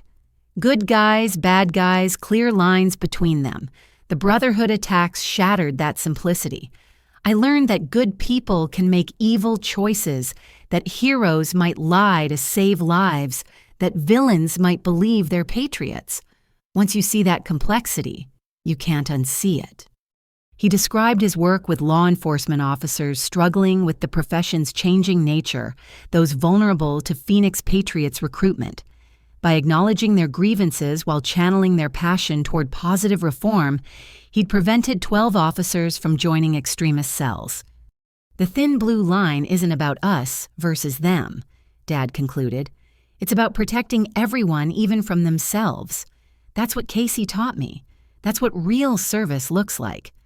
The hearing stretched into evening as more witnesses testified. Each story added nuance to a narrative that desperately needed it. The Phoenix Patriots weren't monsters but misdirected citizens. Operation Phoenix agents weren't deep state conspirators but dedicated protectors. The Brotherhood's legacy wasn't just destruction but inadvertent revelation of societal vulnerabilities. Agent Morrison, Chairman Williams, said as we neared conclusion, "You're asking us to fund programs that treat potential terrorists as victims needing help. In this political climate, that's a hard sell." Harder than explaining why we let preventable attacks happen, I countered. Mr. Chairman, we can spend billions on surveillance and suppression playing eternal whack-a-mole with evolving threats, or we can invest in addressing root causes, breaking recruitment cycles, turning potential enemies into allies. Which sounds more effective? What about the real threats, Jackson pressed? Those already committed to violence? We stop them, I said simply. Project Reintegration doesn't replace traditional counterterrorism. It supplements it. We still arrest active plotters, still maintain vigilance, but we also recognize that today's radical might be tomorrow's counselor if given the chance to step back from the edge. The committee called for recess, and I found myself in the hallway with fellow Operation Phoenix agents.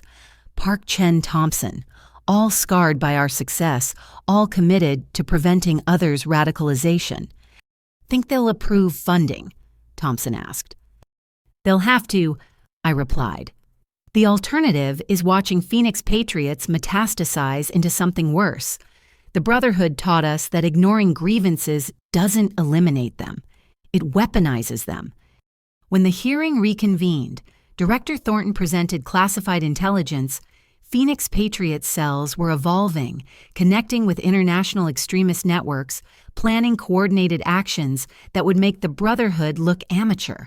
Without intervention, we faced a decade of escalating domestic terrorism. But every cell we've engaged through Project Reintegration has dissolved, she emphasized. Every leader we've reached has become an advocate against violence. The program works because it addresses the human element traditional enforcement misses. As the hearing concluded, Williams delivered the committee's preliminary assessment. Agent Morrison, you and your colleagues have presented a compelling case, treating potential extremists as humans deserving help rather than enemies requiring destruction, challenges our assumptions, but perhaps our assumptions need challenging. He paused, looking at his fellow committee members. We'll recommend initial funding for Project Reintegration expansion, but understand this is controversial. You'll face opposition from those who prefer simple solutions to complex problems. We've faced worse, I said, thinking of 2 years undercover of family betrayals of public crucifixion and gradual redemption. Controversy is a small price for prevention. As the hearing adjourned, I stood with my unlikely coalition of former extremists, reformed agents, and healing families. The path forward wouldn't be easy. Every success would face scrutiny. Every failure would fuel opposition. But the alternative, endless cycles of radicalization and retaliation, was unacceptable. Outside the committee room, reporters waited with predictable questions. But this time, I wasn't alone. Marcus stood with me. Dad flanked my other side. Former Phoenix Patriots and Brotherhood defectors added their voices to mine. We told a different story than 6 months ago. Not just prevention of catastrophe, but possibility of redemption. Agent Morrison, a young reporter asked, do you really believe extremists can change? I thought of Emma in prison teaching authorities about recruitment while earning her degree. Of Robert Kelly, the accountant, who'd almost become a bomber, now counseling others away from that path. Of the 12 police officers Dad had saved from radicalization. Of my own transformation from Casey Morrison failed cop to Phoenix National Security Guardian. I believe people are more than their worst moments, I answered. I believe the same desperation that drives someone toward extremism can be redirected toward healing. And I believe that belief is our best weapon against future threats. The coverage that night was mixed but meaningful. Some outlets praised the innovative approach to counterterrorism. Others warned of coddling potential threats. But the conversation had shifted from simple heroics and villainy to complex realities of modern security. My secure phone showed messages from across the country. Project Reintegration pilots reporting successes. Former extremists requesting speaking opportunities. Citizens asking how to help identify and redirect potential radicals in their communities. Lou called with updated data. Phoenix Patriots recruitment down 60% in areas with media coverage of today's hearing. People are responding to the message that there's a way back from the edge. That night, I had dinner with my parents for the first time in months without security details. The restaurant was quiet, our conversation finally approaching normal. We were different people than 2 years ago, scarred wiser, but still family. I'm proud of you, Mom said, echoing Dad's earlier words but adding her own spin. Not just for stopping the attacks or the medals or the programs. I'm proud that you found a way to make meaning from pain. The Brotherhood tried to destroy America through division, Dad added. You're healing it through connection. That's police work at its finest. Serving and protecting even those who don't realize they need it yet. As we parted ways, I reflected on the strange journey from undercover agent to public advocate, from preventing one catastrophe to addressing its root causes. The Phoenix Patriots had chosen their name to mock my code sign, but inadvertently revealed a truth from the ashes of destruction. Something new could rise. Project Reintegration wasn't perfect. Not every extremist could be reached. Not every grievance could be addressed. Not every wound could heal. But it offered something the cycle of violence and retaliation never could hope. 6 months after preventing the Brotherhood attacks, I'd learned that saving lives was just the beginning. The harder work was saving souls, those driven to extremism by pain, fear, and skillful manipulation. Every success story, every voluntary surrender, every family kept whole was a victory against future violence.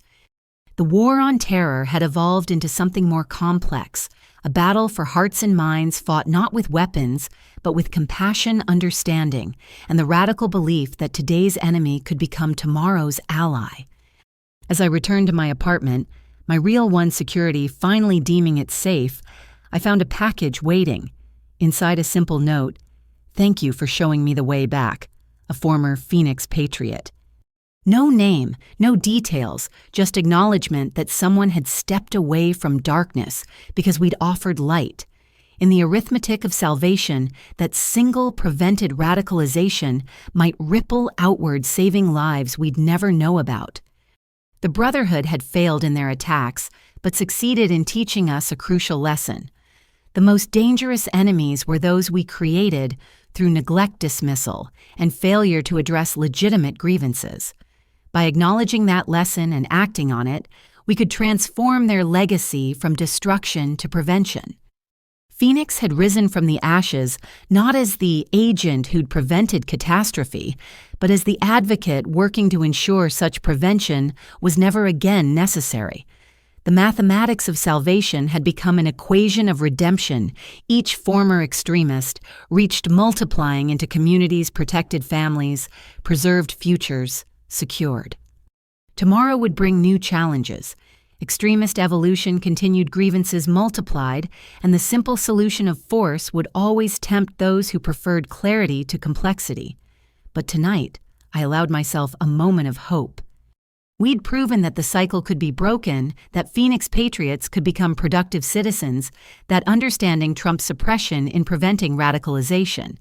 It wasn't a complete victory. Those didn't exist in counterterrorism. But it was progress, and progress was its own form of salvation. The phone rang Liu with updates, Marcus with Foundation Business Dad with new intervention successes. The work continued, would always continue. But now it felt different. Less like standing against a tide and more like redirecting a river. Agent Phoenix had prevented an attack. Advocate Phoenix was preventing the next generation of attackers. In the end, that might be the greater victory. Not just saving lives once, but creating a system that saved them continuously. The arithmetic had changed. Where once I calculated casualties prevented, now I counted souls redeemed. The numbers were smaller, but the impact profound. Each former extremist who chose healing over hatred was a victory that echoed through generations. As night settled over D.C., I thought about everyone touched by these events, the 30 million who'd never know how close they'd come to disaster, the thousands whose exposed financial data had made them vulnerable to recruitment, the hundreds who'd stepped to the edge of extremism before being pulled back, all connected by invisible threads of cause and effect, action and consequence, salvation, and its complex costs. The Brotherhood's defeat hadn't ended our story. It had begun a new chapter, one written in prevention rather than reaction, understanding rather than suppression, hope rather than fear. Tomorrow the work would continue, former extremists to counsel potential radicals, to redirect communities to strengthen against recruitment. The Phoenix Patriots thought they'd appropriated my symbol for destruction.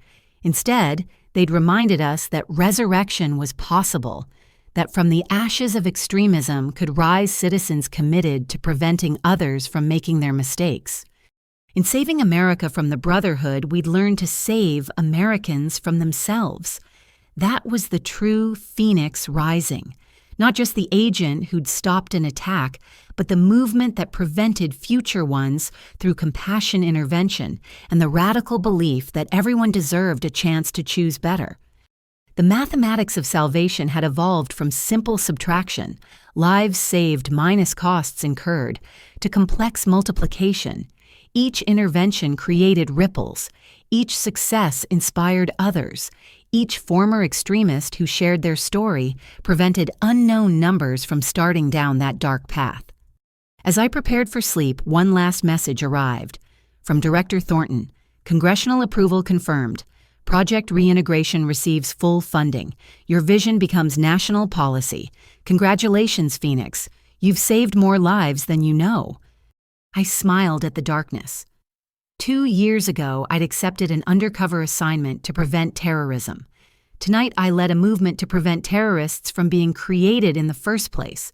The evolution from reaction to prevention, from enforcement to engagement, from Agent Phoenix to something more, that was the real victory. The Brotherhood had sought to destroy America through infrastructure attacks. They'd failed. The Phoenix Patriots had tried to destroy it through recruitment and radicalization.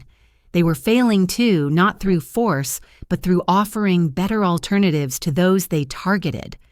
In the end, salvation came not from the dramatic raids or prevented attacks, but from the quiet work of reaching one soul at a time, showing them that their pain had purpose beyond destruction, that their grievances could fuel positive change rather than violence.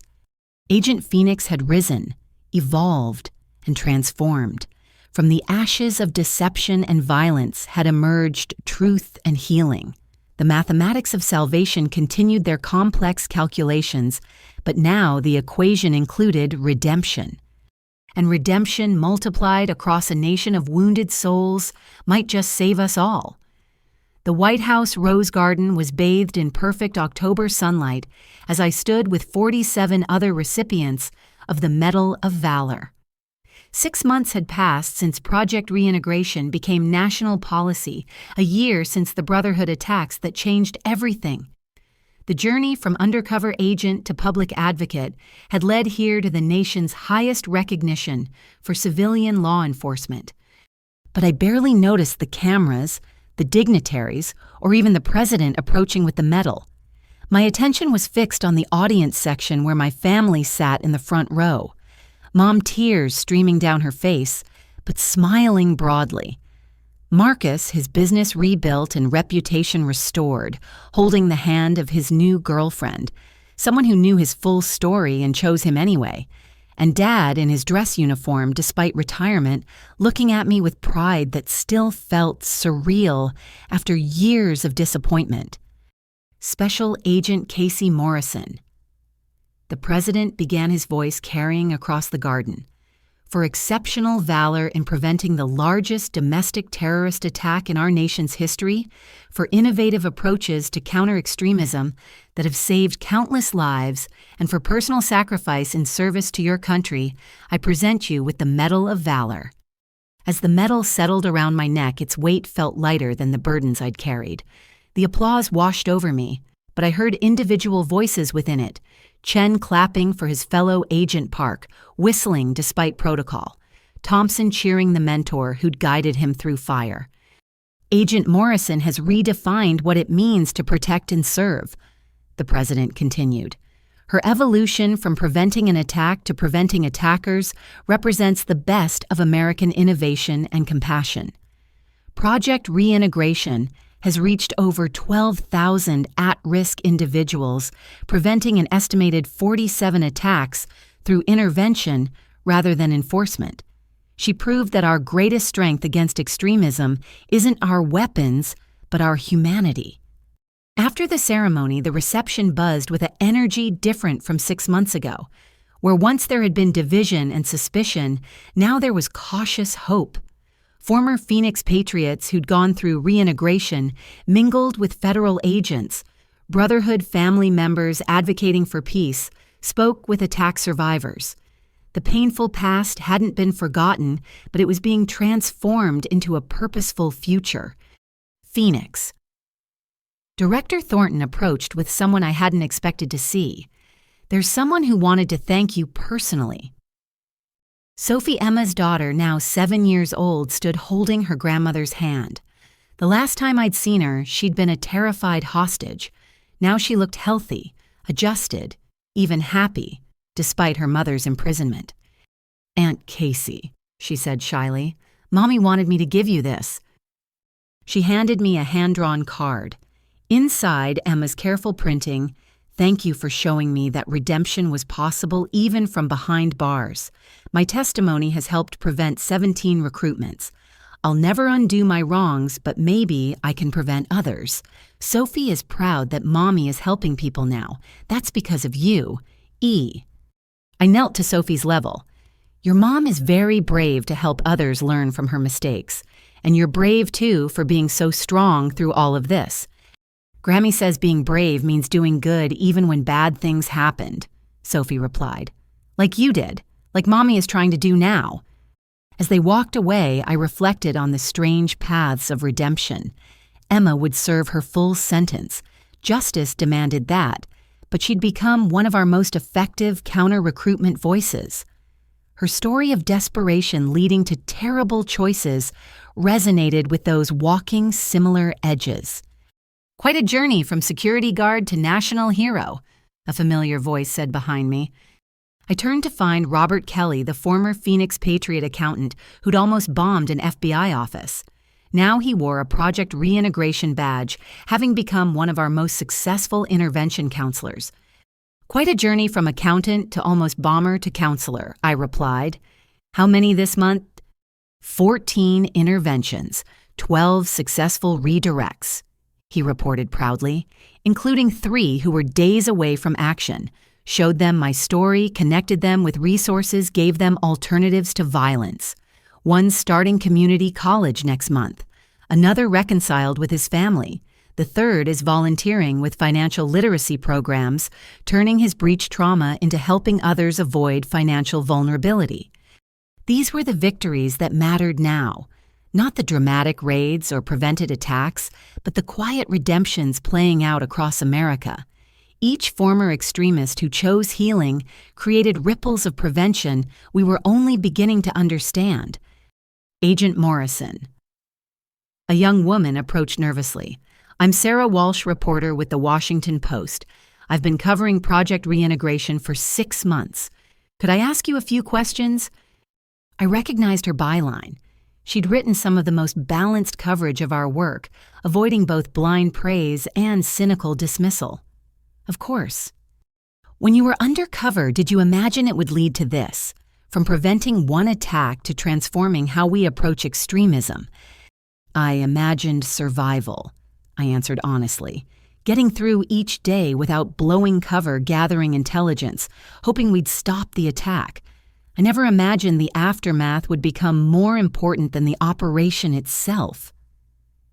Some critics say Project Reintegration coddles potential terrorists. How do you respond? I'd invite them to spend a day with our counselors, watch former extremists share their stories with those on the edge, see families reunited, communities, strengthened attacks, prevented through compassion rather than force. It's not coddling, it's strategic. Every person we redirect is one less recruit for extremist networks. And the cost congressional reports show the program's expense rivaling traditional enforcement. "What's the cost of not acting?" I countered. "The Brotherhood attacks, if successful, would have caused billions in damage and thousands of deaths. Each prevented attack saves not just lives, but the social fabric extremism tears. Yes, intervention is expensive. It's also exponentially cheaper than the alternative." She asked more questions, probing the complexities of balancing justice with redemption, security with compassion. I answered as honestly as possible, acknowledging our failures alongside successes. Project Reintegration wasn't perfect. We'd lost people we'd tried to help, seen some return to extremism despite our efforts. But the overall trajectory was undeniable. Fewer attacks, less recruitment, more Americans choosing healing over hatred. As the interview concluded, I noticed Dad in deep conversation with several young officers. Since embracing the complexity of modern law enforcement, he'd become a sought-after speaker at academies, teaching the next generation that strength included understanding that protection meant more than punishment. Then, Casey Marcus waved me over to where he stood with several business leaders. "I want you to meet the founding members of the Financial Resilience Alliance." The group represented companies affected by the Brotherhood's financial attacks who'd chosen to transform victimization into action. They funded financial literacy programs in vulnerable communities, provided emergency assistance to breach victims, and worked to eliminate the economic desperation that made people susceptible to extremist recruitment. "Your brother's leadership has been instrumental," one CEO told me. "He showed us that our choice wasn't between being victims or vigilantes. We could be advocates for prevention." Marcus had found his own redemption path, turning his firm's unwitting involvement in terror financing into expertise in preventing such manipulation. His story, the successful businessman whose life imploded but who rebuilt with purpose, resonated with other professionals touched by extremism's ripples. "I learned from the best," Marcus said, squeezing my shoulder. "My sister showed me that our worst moments don't define us. Our response to them does."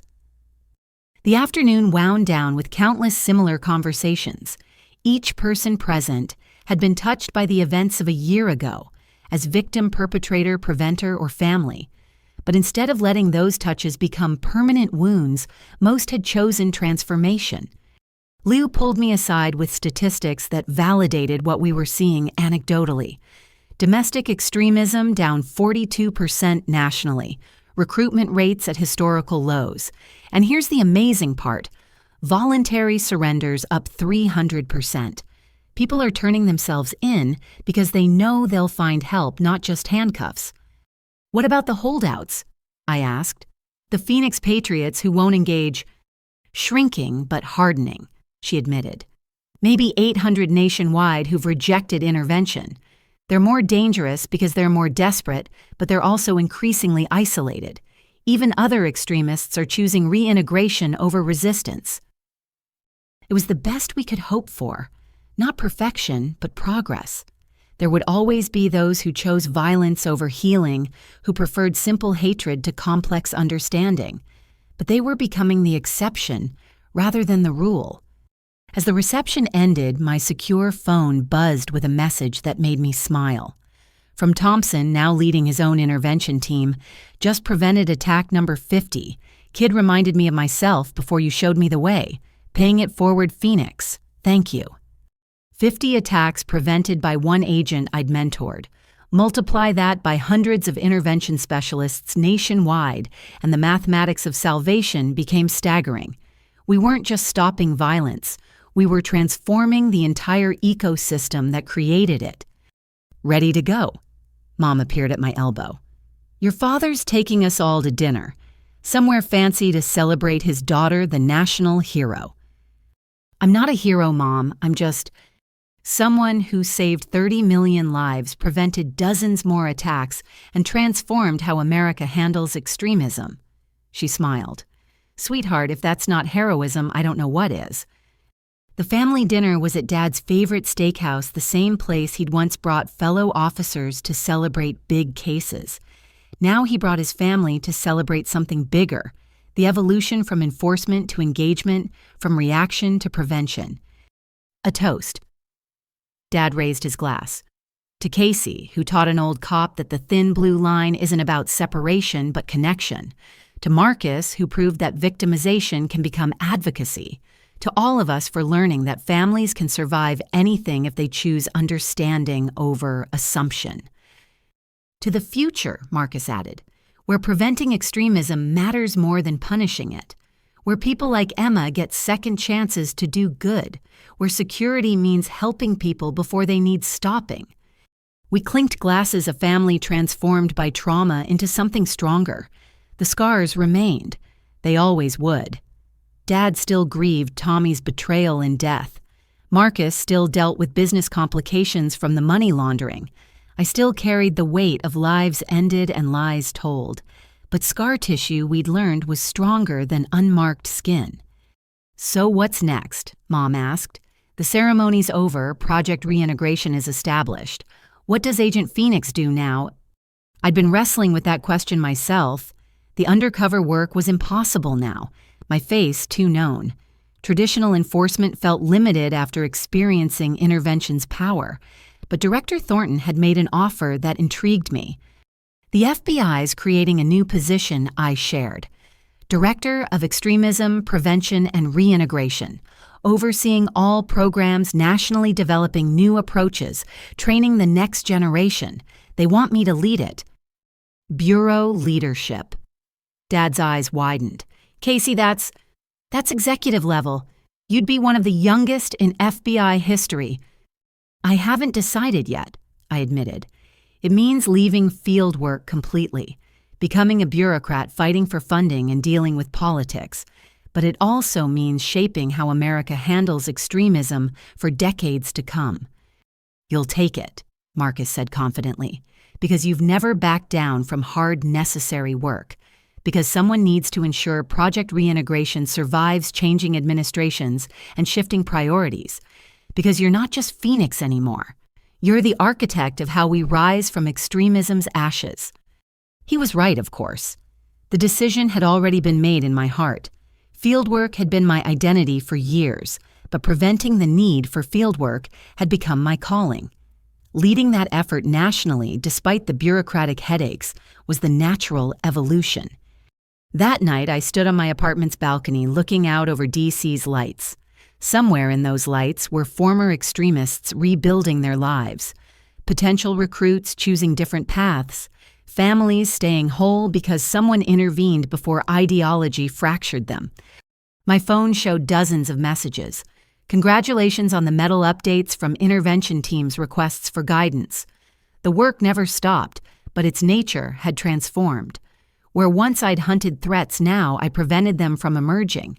Where once I'd arrested extremists, now I helped create systems that made extremism less appealing than alternatives.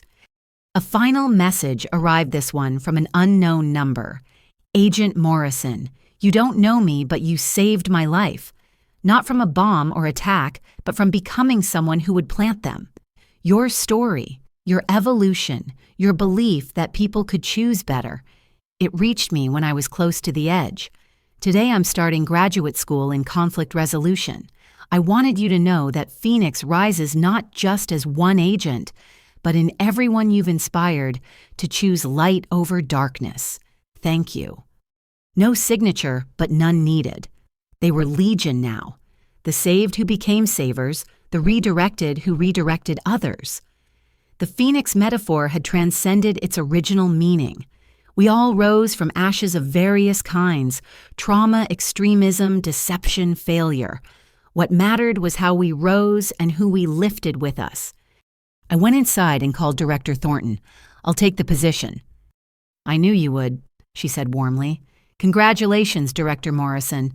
Your first briefing is Monday. Fair warning. The challenges of bureaucracy make undercover work look simple." "I'm ready," I assured her. And I was. Ready to fight different battles with different weapons. Ready to prove that America's strength lay not in its ability to destroy enemies, but in its capacity to transform them. Ready to lead a revolution in how we thought about security extremism and the thin lines between us and them. The Medal of Valor sat on my dresser, its gold-catching lamplight. But the real medal was the message from the unknown, almost extremist, the statistics Liu had shared, the transformations I'd witnessed. Those were the decorations that mattered, lives saved not through violence but through vigilance of a different kind. Tomorrow I'd begin my new role. New challenges, new politics, new frustrations, but also new opportunities to expand what we'd built to save people before they needed saving to transform American security from reactive to preventive. Agent Phoenix had completed her mission. Director Morrison was just beginning hers. The mathematics of salvation continued evolving, adding new variables of hope redemption and the radical belief that today's enemy could become tomorrow's ally. As I prepared for bed, one last thought occurred. At Marcus's wedding, Dad had toasted children who made their parents proud every single day, emphasizing my failures. Now, a year later, I'd exceeded his highest hopes in ways none of us could have imagined. The irony wasn't lost on me. In pretending to be a disappointment, I'd become something greater than anyone's expectations. In saving strangers, I'd learned to save family. In preventing one attack, I'd discovered how to prevent the next generation of attackers. Phoenix had risen indeed, not just from the ashes of the Brotherhood's defeat, but from the ashes of every assumption about security extremism and the possibility of redemption. The fire that consumes also purifies.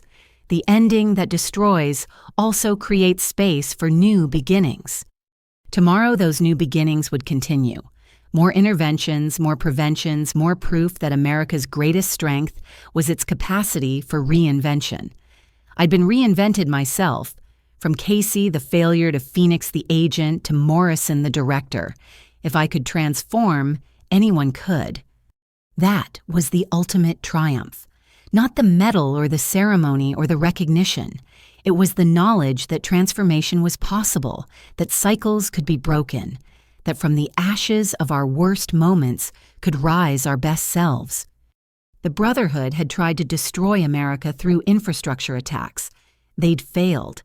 The Phoenix Patriots had tried to destroy it through recruitment and radicalization. They were failing too. Not through superior firepower or surveillance, but through superior compassion, through the radical act of seeing enemies as potential allies, extremists, as citizens in crisis violence, as a symptom of deeper wounds that could be healed. In the end, we'd saved America not by defeating its enemies, but by transforming them, by proving that redemption was possible, that prevention trumped punishment, that the phoenix rising from ashes could lift others with its wings. The story that began with lies and deception ended with truth and transformation. The agent who'd sacrificed family for strangers had learned to save both. The nation that had nearly fallen to extremism had discovered how to convert extremists. Mathematics had always been my framework for understanding salvation.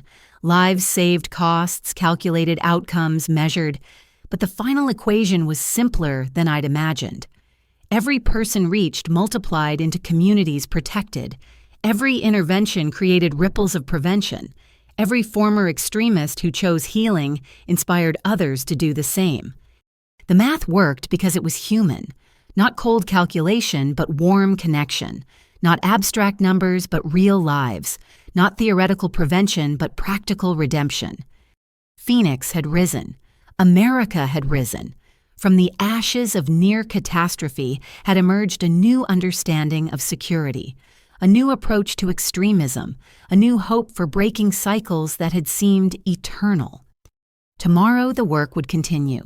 New threats would emerge requiring new responses. But tonight, surrounded by medals and messages by family rebuilt and futures secured, I allowed myself to feel what I'd denied for so long: pride. Not in the medals or recognition, but in the transformation. Mine, my family's, my country's. We'd proven that the worst moments don't define us. Our response to them does. And our response had been to transform destruction into construction, to convert endings into beginnings, to rise from ashes stronger and more compassionate than before. That was the ultimate triumph. Not victory over enemies, but transformation of them. Not preventing one catastrophe, but preventing the need for such prevention. Not saving lives once, but creating systems that saved them continuously. Agent Phoenix had completed her mission. Director Morrison was beginning hers. And somewhere between the two, Casey Morrison, daughter, sister, American, had found her purpose in the place where salvation met redemption, where mathematics became human, where the phoenix rising lifted all who chose to grasp its wings. The story ended where it began, with family, with choice, with the thin line between who we are and who we might become. But now that line was a bridge, not a barrier. A path to transformation, not a wall of separation. And on that bridge, phoenix after phoenix rose, each lifting the next, until the sky filled with wings of redemption, and the ashes below forgot they'd ever been anything but fertile ground for new beginnings. If this story touched you, if you've ever felt overlooked or underestimated only to prove your worth when it mattered most, I'd love to hear your thoughts in the comments below. Have you ever had to keep a secret to protect others? Have you watched someone transform from enemy to ally, or experienced that transformation yourself?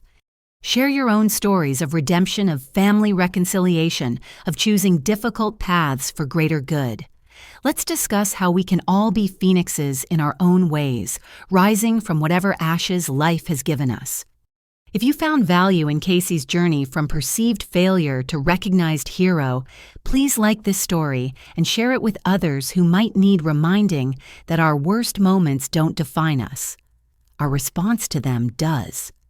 Subscribe to hear more stories of ordinary people facing extraordinary circumstances, of families torn apart and rebuilt stronger, of the thin lines between perception and reality that shape all our lives.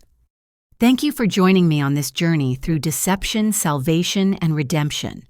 May you find your own phoenix moment, and may you lift others when you rise. Remember, sometimes the greatest heroes are hidden in plain sight, dismissed by those who should know them best. Sometimes salvation comes wrapped in sacrifice, and sometimes the person everyone counts as a failure is secretly saving the world. Until next time, keep rising.